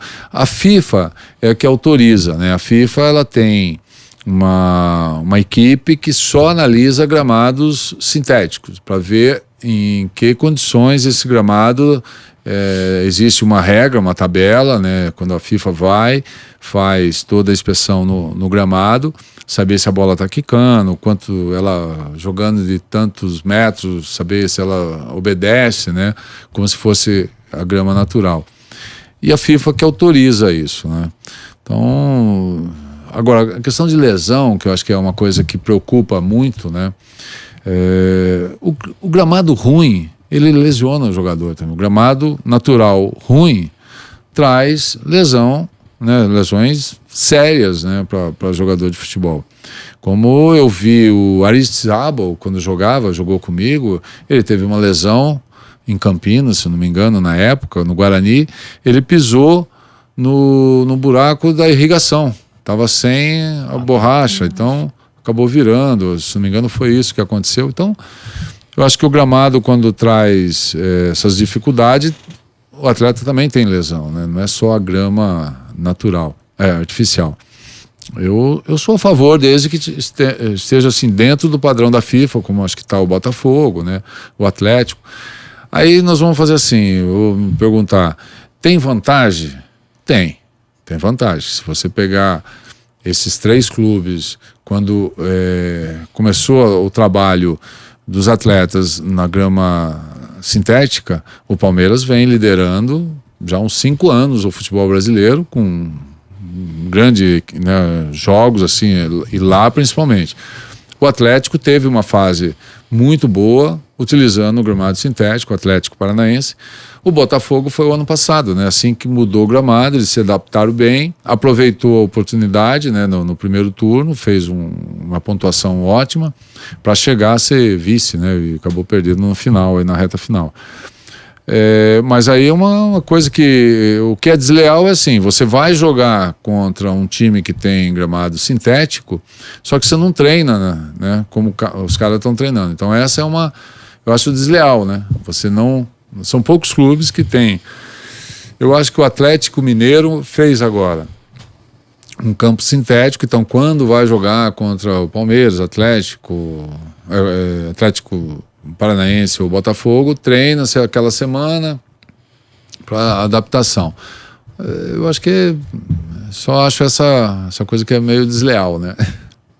Boa. Eu fiquei curioso porque foi uma discussão e eu achei que tinha sido um bom negócio pro Allianz, sabe? Colocar grama sintética. Ele falou, não, porque acho que o jeito que trava o pé na grama, tem um lance lá, eu não lembro qual foi a discussão lá, eu falei, caramba, velho, não sabia que era tão hard assim um rolê, mano. Aí existe um estudo, né, em cima disso, eu não estou a par totalmente desse estudo, né? Que eles estão trocando agora, né? Parece que chegou 6 aviões aí de borrachinha, de casca de coco, não sei, os produtos que eles usam lá. Mano, mas é o que a gente jogava Society aqui, sabe? Não é Society, é aquela grama artificial com aquelas borrachinhas de pneu, é a mesma? Não. Não tem nada a ver, né? Mudando. A borrachinha de pneu está proibido, meio que proibido também, porque ela é muito quente, esquenta muito e também... Nossa, você ralava naquilo ali, saía a pele, você arrancava a pele naquilo. Era uma delícia. E a grama também não tem tanta qualidade, né? Acaba trazendo problema pro... Tudo bem que o futebol também não era de grande qualidade também, então assim, não fazia... Tava tudo bem. Tudo certo. O problema é quando você caía, velho, você esfregava a pele na grama, nossa senhora. Cheguei a arrancar a pele, mano. Pergunta, o que você achou da contratação do Dorival Júnior pra seleção? Assim, o Dorival é o cara mais preparado. Eu acho que nesse momento... É duro que a gente fala isso, mas parece que o Tite não estava preparado. Tava, né? 2 Copas do Mundo, Sim. Né? Tanto tempo. Aí você troca, o Tite vai pro Flamengo, né? Nossa, tá lá, faz o trabalho, né? O Felipão foi pro Atlético, né? Que já passou também. Então, parece que o Brasil você vai trocando como se... vai dar certo. Então, vamos tirar esse que é muito ruim, né? Mas ele vai pro melhor time, Flamengo, né? Vamos pôr, né, o Dorival. Bom, o Dorival sai de São Paulo super bem, né, com o time. E aí, se ele sair da seleção, e aí? Vai para um clube. Eu acho que falta esse planejamento pro Brasil, né? De você saber, exatamente naquela conversa de você ter um propósito de uma metodologia do futebol brasileiro, de como seguir. Bom, o futebol brasileiro está caminhando para próximo do futebol europeu. Opa, então vou pegar um treinador mais próximo do futebol europeu para conduzir esses jogadores, né? Porque nós estamos muito... nós temos hoje 80% dos atletas jogando fora do Brasil, né? E como que eles jogam lá? Eles jogam dessa forma. Então, eu acho que os treinadores brasileiros não estão adaptados a isso. Falta um planejamento que não tem. Lá, presidente, voltou, né? Tiraram o presidente, aí volta o presidente. Aí, vamos trazer um auxiliar, vamos trazer, né, o diretor técnico. Aí tira o Juninho, que o Juninho foi atleta, né, estava fazendo um trabalho. Aí, então fica muito essa preocupação de achar o melhor e ter resultado daqui 2 anos. O Brasil não vai. Se não organizar e não tiver essa identidade, nós vamos ficar aí patinando, que já passou, se eu não me engano, de 2002. Nossa, quanto que deu aí? Já deu mais de 24 anos. 12, 10, 22, 20, 24... 22 anos. Tô certo? De 2002 pra agora? 22 anos. 22 anos. E qual era o jejum que eu tinha falado da Copa de 94? 24 anos. Falta 2. Então, a próxima Copa, 24 anos. Vamos 24. bater esse recorde? Putz, grilo, Você como treinador, qual seria o melhor elenco pra seleção brasileira hoje? Nossa. Eu não sei dizer. Não, eu acho que eu não ia fugir muito do que o Dorival levou, né, para a seleção. Até acho assim que o Dorival devia ficar mais tempo no São Paulo, esperar uma oportunidade melhor para ir. Mas é o sonho de todos os treinadores, né? Só para a seleção brasileira. Mas eu não sei, eu acho que eu levaria talvez esse elenco. O Rafael tem uma grande fase, goleiro, né? O Ederson está eleito, acho que segundo ano aí como um dos melhores goleiros, né, do mundo.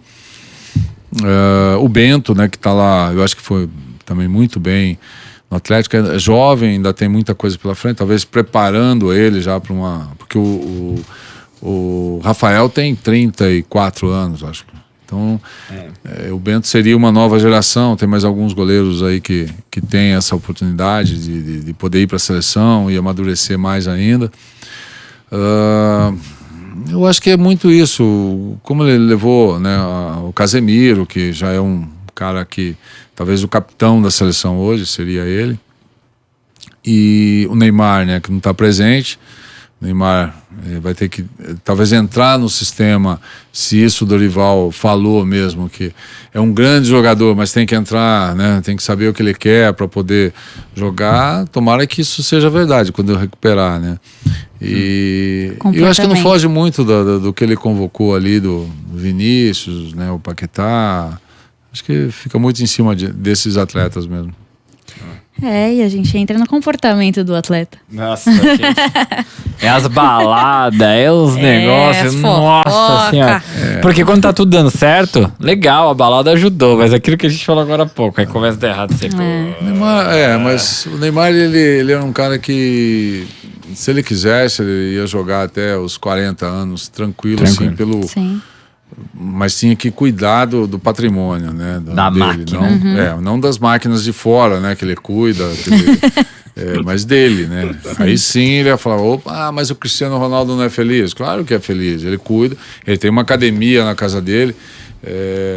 Eu aprendi uma coisa assim lá no Santos, né? Com o Luiz Rosan, que foi um fisioterapeuta, foi para a seleção, um cara fantástico assim.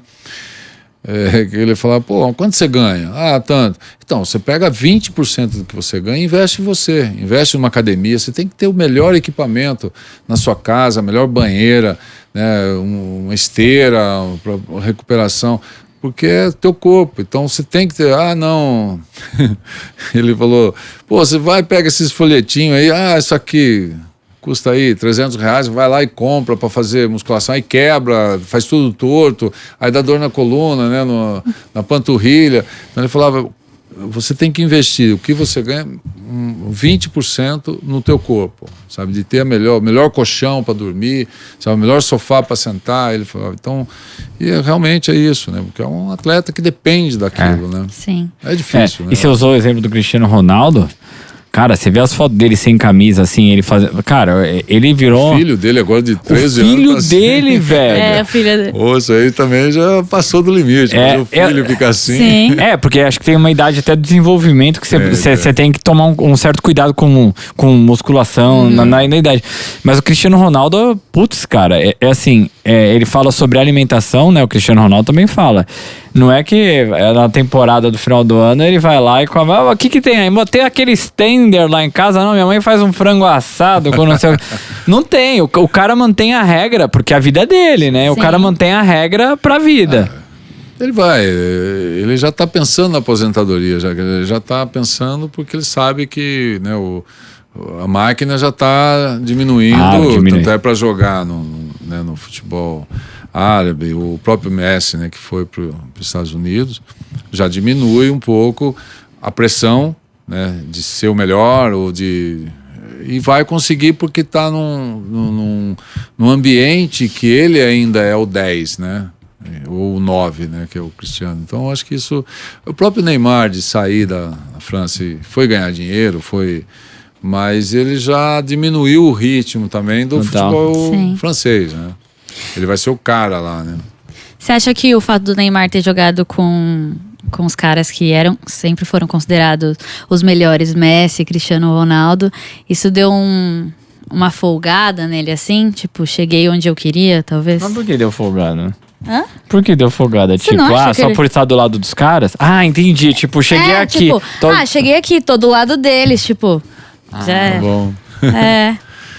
O Neymar, não sei, eu acho que o Neymar, vendo assim, do que a gente busca no futebol, né, claro que eu queria ser o melhor do mundo, né, eu fui o quinto, né, em 93, assim, no período 92, 93, eu falo, é gostoso ver o Ederson, o goleiro, ser melhor, eu me sinto, eu falo, sou brasileiro, né, que legal, e quando o Kaká ganhou também o último título, né, de melhor do mundo. E claro, eu torci pro Neymar muito. Mas só que a gente tava os três lá, né, Neymar, Messi, Cristiano. Fala, esse ano vai. Aí ganha o Messi, né? Outro ano, Cristiano Ronaldo. Eu acho que ele foi meio que desanimando. Ele falou, opa, peraí, eu ajudei o Messi a fazer um monte de gol. Os caras não, né, no olharam. No Barcelona, né, que tava lá naquela fase, né? E eu acho que é isso, né? Ele ficou muito frustrado, talvez. Eu acho que ele ficou. Mas ele vai levar isso. Eu falo, putz, se eu fosse um pouquinho mais, né, sério e não tanto egoísta, né, de ver o futebol de outra forma, eu acho que ele ia ser o melhor do mundo. Eu acho que agora não vai conseguir, né? Não tem mais. Não dá mais uma tempo. Copinha do Mundo, né? Uma Copinha do Mundo ali, vinha bem, né? Delícia. É que o Messi fez, né? O Messi tinha tudo, mas não tinha uma Copa do Mundo, né? Cara, pela Argentina, né? E foi sensacional, pô, foi do caramba. Ver ele ganhar ali foi animal. Eu curti o momento ali, apesar, queria ter sido campeão no lugar, óbvio. Ainda na Argentina, pior que o pior, é um pouco pior. Mas foi emocionante. Pô, foi demais. E assim, óbvio que o time tava bom, mas o Messi fez uma grande diferença ali também, né? Fez a diferença, mas uma coisa interessante, rápida assim. A Argentina jogou como a Argentina. Jogou com a metodologia da Argentina, que era raça, era, sabe, todo mundo gritando, pegando, batendo, e aquele jeito que eles sabem jogar e jogam muito bem dessa forma. E nós, é isso que eu acho, nós tentamos jogar igual a Inglaterra, né, igual, né, os times europeus, e fomos, na minha opinião, um dos piores times europeus jogando uma Copa do Mundo. Tinha que ter jogado como brasileiro. Você falou Copa e Neymar na mesma frase. Do histórico de faltas do Neymar nas Copas do Mundo, quanto era falta mesmo, quanto era encenação? Eu acho que 10% era encenação, minha opinião, como atleta. E os outros eram falta pela velocidade que ele joga, assim, pela, o que eu falei, mudança de direção que o Neymar faz dentro do jogo, ele era muito caçado, né? Só que como ele tinha essa encenação de fez a falta, caiu, espera o juiz apitar, levanta, como ele fazia essa encenação de machucou, né? E ficava rolando, gritando e pulando. Essa cultura nossa, né? No futebol brasileiro acabou colocando ele como chacota, pode dizer assim, né? Sim. Que todo mundo brincava de cair, né? Cair, rolava, gritava, né? Então acho que esse gesto que ele fez na Copa do Mundo, né? Foi falta, mas é falta, cai, o juiz vai dar a falta, como deu em muitas vezes, mas a encenação, aí beleza, joga uma água, né, aquele spray que sai fumacinha lá, tal, uma água, aí o cara levanta, tá bom, e segue de novo.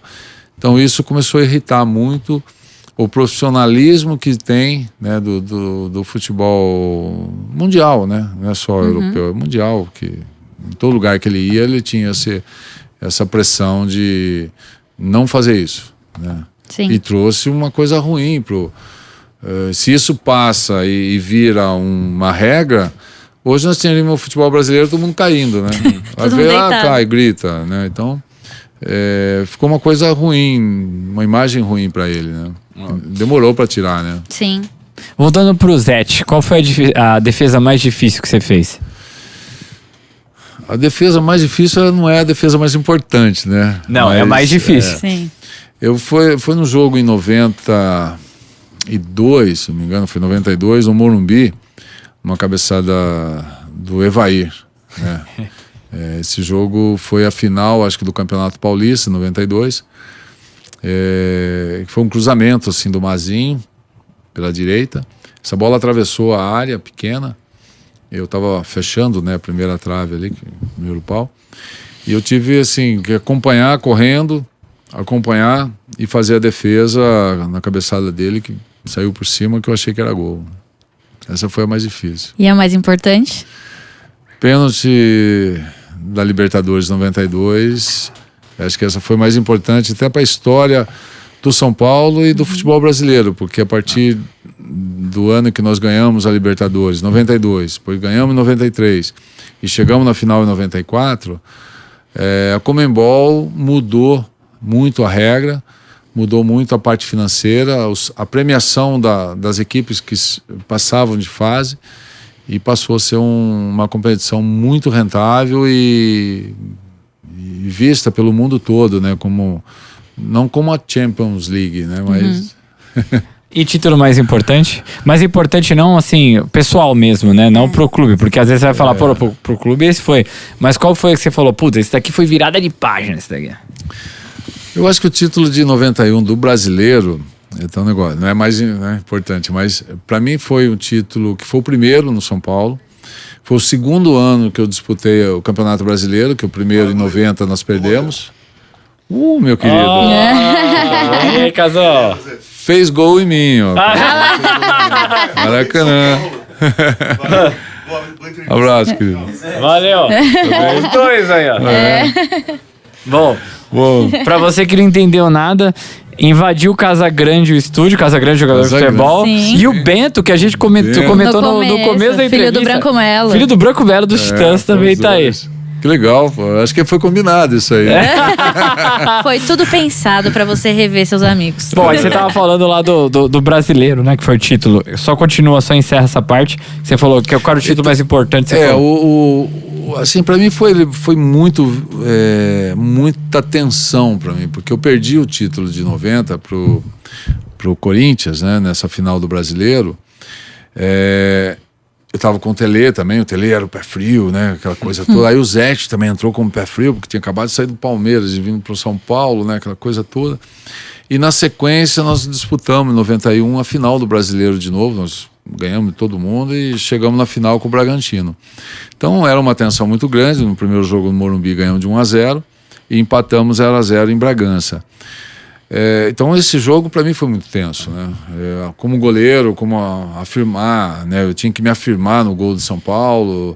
Aí o Gilmar saiu, né? Acabou indo pro Flamengo. Então, será que vão contratar outro goleiro? E não. Então foi aquele negócio que eu estava voltando a ser, né, um grande goleiro no São Paulo e ser o goleiro direto, né? Aquele cara que, ganhou a posição, não vai sair mais, né? Então acho que esse ano de 91 no Brasileiro foi fantástico, assim, que foi meu primeiro título, né, na carreira. Foi a virada de chave ali. Ah, foi. Que aí depois não parou. Não. Depois, cara, a época de ouro do São Paulo, cara, vocês foram um atrás do outro, foi um negócio... 17 títulos pelo São Paulo. 17 títulos. Eu tenho um número aqui que eu não sei se é verdade, pode ser mentira, mas 432 jogos pelo São Paulo também. Isso. 432. Cara, 17 títulos. Mano, qual era esse time aí de ouro de São Paulo? Era você, Raí? Quem mais? Nossa, começou, vamos falar mais ou menos mundial. Tinha eu, Cafu, Antônio Carlos, Adilson, o Ronaldão, né? Falando um pouquinho geral do ano. Aí tinha o Ronaldo Luiz, o André, Pintado, teve o Suélio, Sidney, Toninho Cerezo. No meio de campo, Palinha, Miller, Raí, quem mais? Macedo, Elivelton, Vitor, como lateral, né, também direito. Era mais ou menos essa, não sei se eu devo ter esquecido vários aí da moçada. Juninho, né, Juninho também foi pra fora. A gente falou jogador indo pra fora, Dinho, volante, né, que foi campeão também com a gente. Tinha talvez o Valber não pode esquecer. O Valber foi um dos maiores zagueiros que eu tive a oportunidade de jogar, né? Fantástico, assim, um líbero, né? Ele era zagueiro, volante, foi comparado com Baresi, né? Assim, que era o líbero na época. Então foi a grande sensação mesmo, esse time. Sabe uma coisa que me lembra, quando vem você à cabeça, eu era menor, né? Eu sou de 83, então ali eu era pequeno, meu pai amava futebol, então assim, a gente acompanhava jogo TV, raramente em estádio, mas de vez em quando ia. Cara, eu lembro de você sempre de boné. É minha memória de adolescente, sempre de boné. Tudo bem, você vai falar, pra que você usava boné? Tipo, o sol, né, filho? Boné serve pra quê? Mas assim, foi proibido o boné, não pode mais. E eu não lembro de ver tantos goleiros usando boné assim. O pessoal parou um pouco, mas também não tinha protetor solar, né? A gente não tinha muito isso aí. Era o contrário, nesse período se usava bronzeador, né? Era o contrário. Bronzeado. E depois que veio o protetor solar e tal. Eu tive muito problema, tenho problema até hoje com pele, né? Tudo. Eu sou branco, né? Assim, sou olho claro, me atrapalha muito. No Mundial de 93, precisei passar uma pasta assim no olho, por causa da claridade do sol lá no Japão, né? E eu sempre treinei boné e calça, né? Que foi. Depois eu comecei a usar calça também. Eu tive uma lesão na perna num jogo e isso assim prejudicou bastante no treinamento, né? Nos jogos. Eu tinha medo de cair porque ficou uma ferida muito grande, assim, como se tivesse caído de moto, né? Ralou minha perna toda. Num jogo que eu fiz no interior. Então eu tinha algumas preocupações assim, para desenvolver bem, né, durante o jogo, né? Yuri, eu passaria mais 2 horas aqui. Não, fácil. Nossa. Fácil, o cara é uma história ambulante. O cara é ídolo, história ambulante, conhece todo mundo. É absurdo. Zete, que injustiça que a gente cometeu aqui. Tipo, putz, vocês não perguntaram isso, eu vim aqui só pra falar sobre isso, vocês não falaram isso.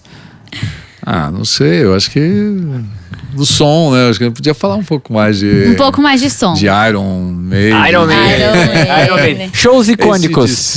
Shows icônicos que você já foi. Eu fui no AC/DC, no Iron, no Morumbi.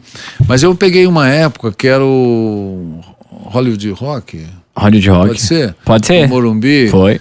Nossa, eu fui ver ABBA. ABBA.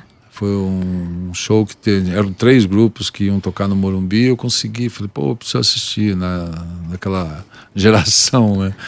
E foi muito, muito legal. E eu acho que o U2 foi fantástico, né? Que eu gostei.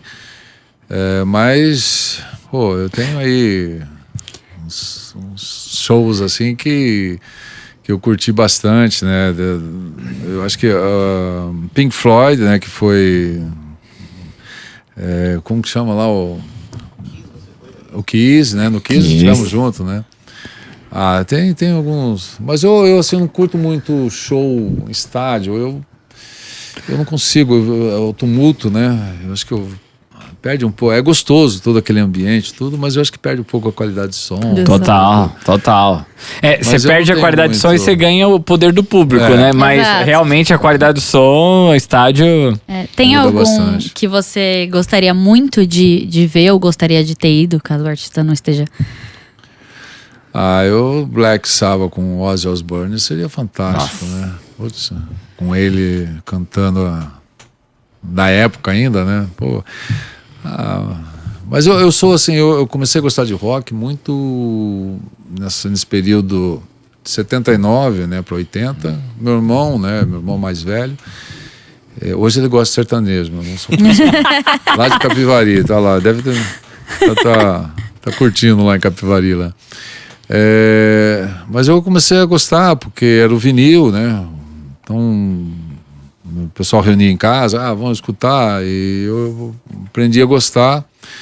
E as fitas cassete, né? Eu começava a gravar, né? Na época, e tinha uma coleção enorme de fita cassete, foi jogada tudo fora. Aí quando eu casei, minha esposa falou: não, isso aqui já tem CD, não precisa mais disso aqui. Eu falei: não, pelo amor de Deus, não faz isso. Mas foi mais nesse período mesmo eu acho que eu tinha já uns 14 anos que eu entrei na música mesmo, que era o que me agradava, né? O que eu gostava mesmo. Sempre gostei muito de Metallica agora. Nossa, Metallica. Bastante coisa aí. Tô tentando lembrar aqui, tô fugindo os nomes. Você é daqueles que, tipo, a música faz parte da sua vida? Então, assim, obviamente, quando você tá treinando os meninos, talvez você não possa ouvir música naquele momento, porque você nem tá sendo respeitoso ali com eles. Mas fora esses momentos, assim, você é daqueles tipo, não, acorda, põe uma musiquinha, no trajeto tá com música. E a gente vai pro sítio da família, tem música. É assim? Eu convivo com música o tempo todo, né? Mas eu respeito o ambiente, né? Tem que respeitar a família também, né? Eu gosto de Bita, escuto Bita lá com meu filho. Não, mas eu acho que tem momento para tudo, né? Eu em casa eu escuto muito pouco, menos do que quando eu estou sozinho no carro. Eu acho que eu preciso ouvir alguma coisa que me deixe mais alegre, né? Ou que vai proporcionar uma alegria lá onde eu vou. Eu acho que isso me anima. Eu acho que eu viajo, né, quase todo dia, 1 hora, né, para até Cotia, vou e volto. Sim. Então dá tempo. Dá para ouvir bastante coisa. Eu ando de bike e eu tenho uma caixinha de som que vai na bike. Por que você não usa fone? Não pode usar fone na bike, é perigoso. Verdade. É perigoso. Eu sou sedentária. Não sei. Tudo bem.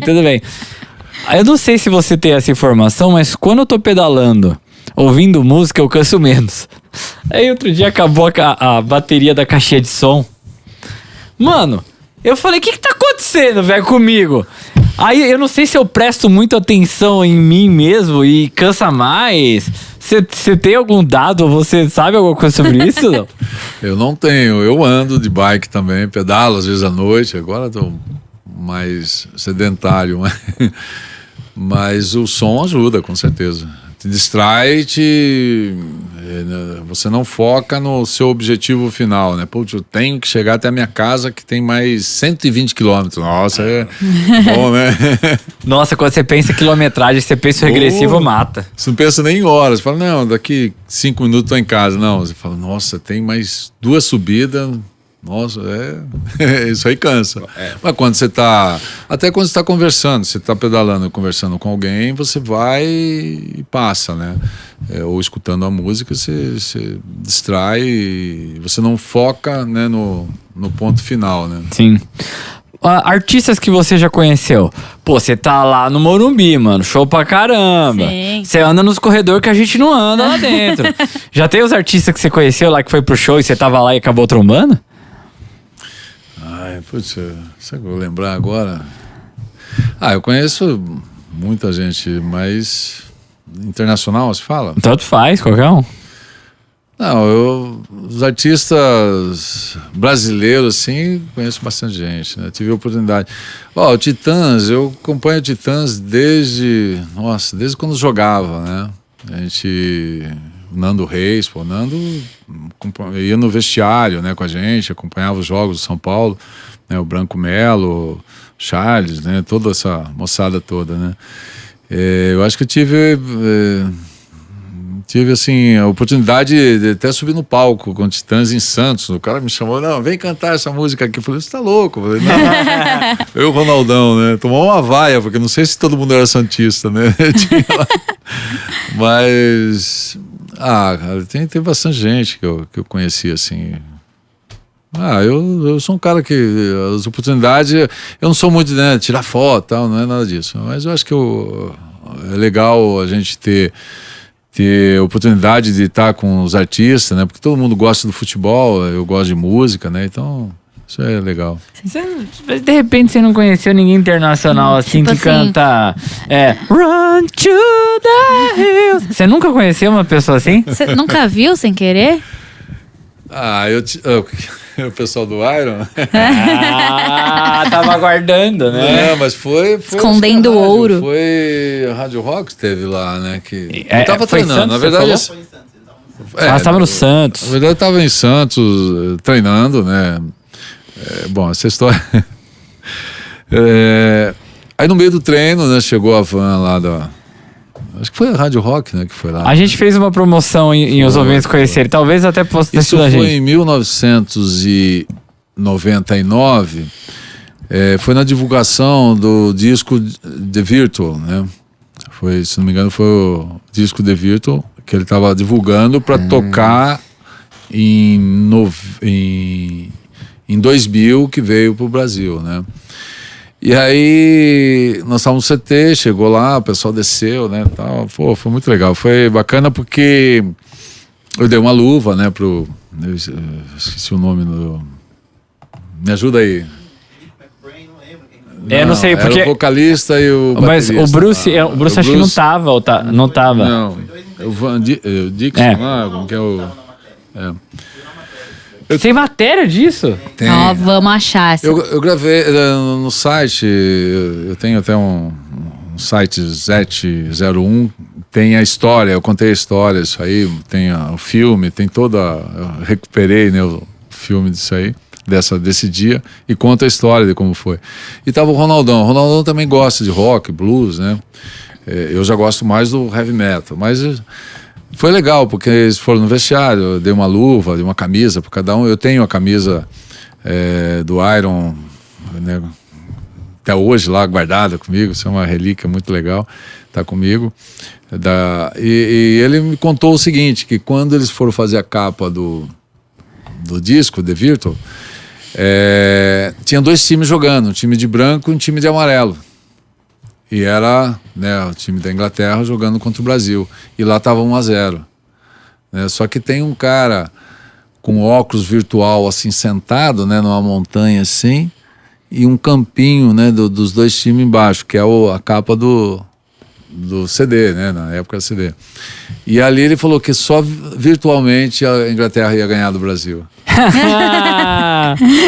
Ele contou essa história, né, que era mais ou menos isso, o lado virtual era a Inglaterra ganhando do Brasil de 1-0 naquela época. Você sabe que nesse mesmo ano, e talvez dessa mesma viagem, a gente levou ele pra fazenda da rádio e a gente fez um futebol com os ouvintes. Que bacana. Eles são apaixonados em futebol, todos eles amam futebol. Mas a grande sacada foi assim, eu tinha uma caminhonete na época, né, um carro, e só escutava CD.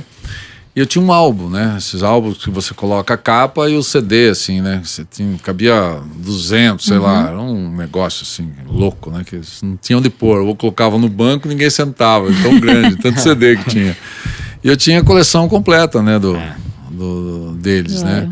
E aí eu tirei a capa, né? Do álbum e me deu autógrafo em quase todos. Então isso ficou... Sensacional. Quase Fantástico. Perdemos essa história. Quase perdemos a história, mas ele tava segurando também. Sim. Você viu que teve aqui um passarinho azul aqui do lado, que teve que falar dessa história, mas muito bom. Muito bom. É que a história, na verdade, aconteceu quando eu fui assistir o Pink Floyd, né? Que não é o Pink Floyd, o Roger Waters, Waters. que veio foi fantástico, né? Aquele muro que ele fez, aquela Telão. coisa toda. E eu tô lá, antes do show, num dos camarotes lá, de um amigo. E beleza, estamos conversando e tal. E aí ele... Isso é uma história, até peço desculpa pro cara, porque eu sou muito desligado, eu sou meio desligado, né? E aí a gente conversando e tal, o cara falou assim, ele que trouxe, né, todo o pessoal, Roger Waters e tal, aqui pro Brasil, e pá, beleza. O cara sentado em pé assim no balcão, eu do lado, e esse meu amigo falando, né, sobre isso. Ele falou, e o único cara que foi no vestiário, foi lá no camarim, e ele deu autógrafo, foi o Rogério Ceni. Aí eu falei, eu quero saber do autógrafo do Roger Waters. Eu tenho do Bruce Dickinson aqui, eu tenho os caras da banda, mas eu não quero. O cara sumiu, cara. O cara foi embora. Eu falei, o que eu fiz?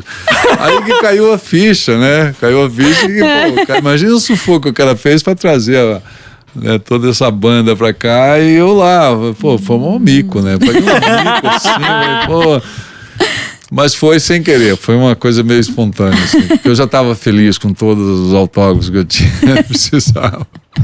Muito bom. Você falou do Rogério e você falou do fato de ter uma cultura musical. Recentemente veio um vídeo do Bahia aí, ele tentando botar um rock lá. Você já viu esse vídeo ou não? Eu já não vai conseguir. Não vai. Eu acho que ele tomou uma vaia lá, porque o Arrocha lá é muito forte, cara. Bom, mas foi engraçado, velho. Mas foi engraçado, porque ele assim, aqui lá, foi lá do som, apertou play. Aí todo mundo olhando, né? E tem uns 2, 3, assim, não foi um dia Quem só que ele tentou. Que tá aqui, né? Falando essas coisas. O que é isso? Deixa eu mostrar pra vocês aqui, olha, acho que a galera não gostou muito de você ter mostrado. Muito bom, muito bom. Da hora, mano. Aí, tiramos uma história legal pra caramba do Iron Maiden, mano. Muito bom. Falamos bastante coisa já, né? Tem mais alguma coisa de música que você tá escondendo da gente, ô Zete? Deve ter, assim, mas eu tô tentando imaginar aqui, pensar.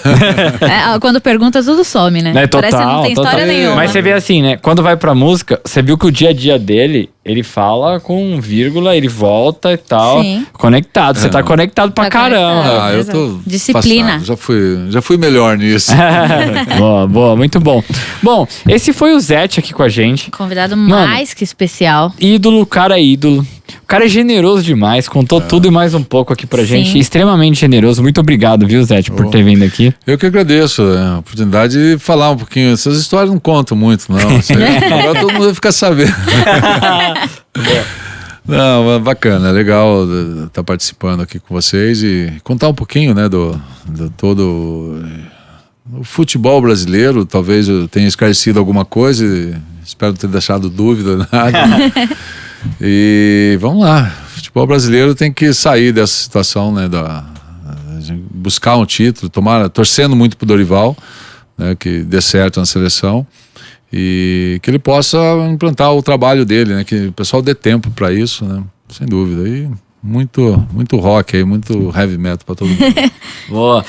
Muito obrigado, viu, Zete? Muito obrigado por ter vindo e ter sido tão generoso com a gente. Zete aqui no Xablau! Valeu, Zete. Obrigado. Obrigada. Valeu, gente.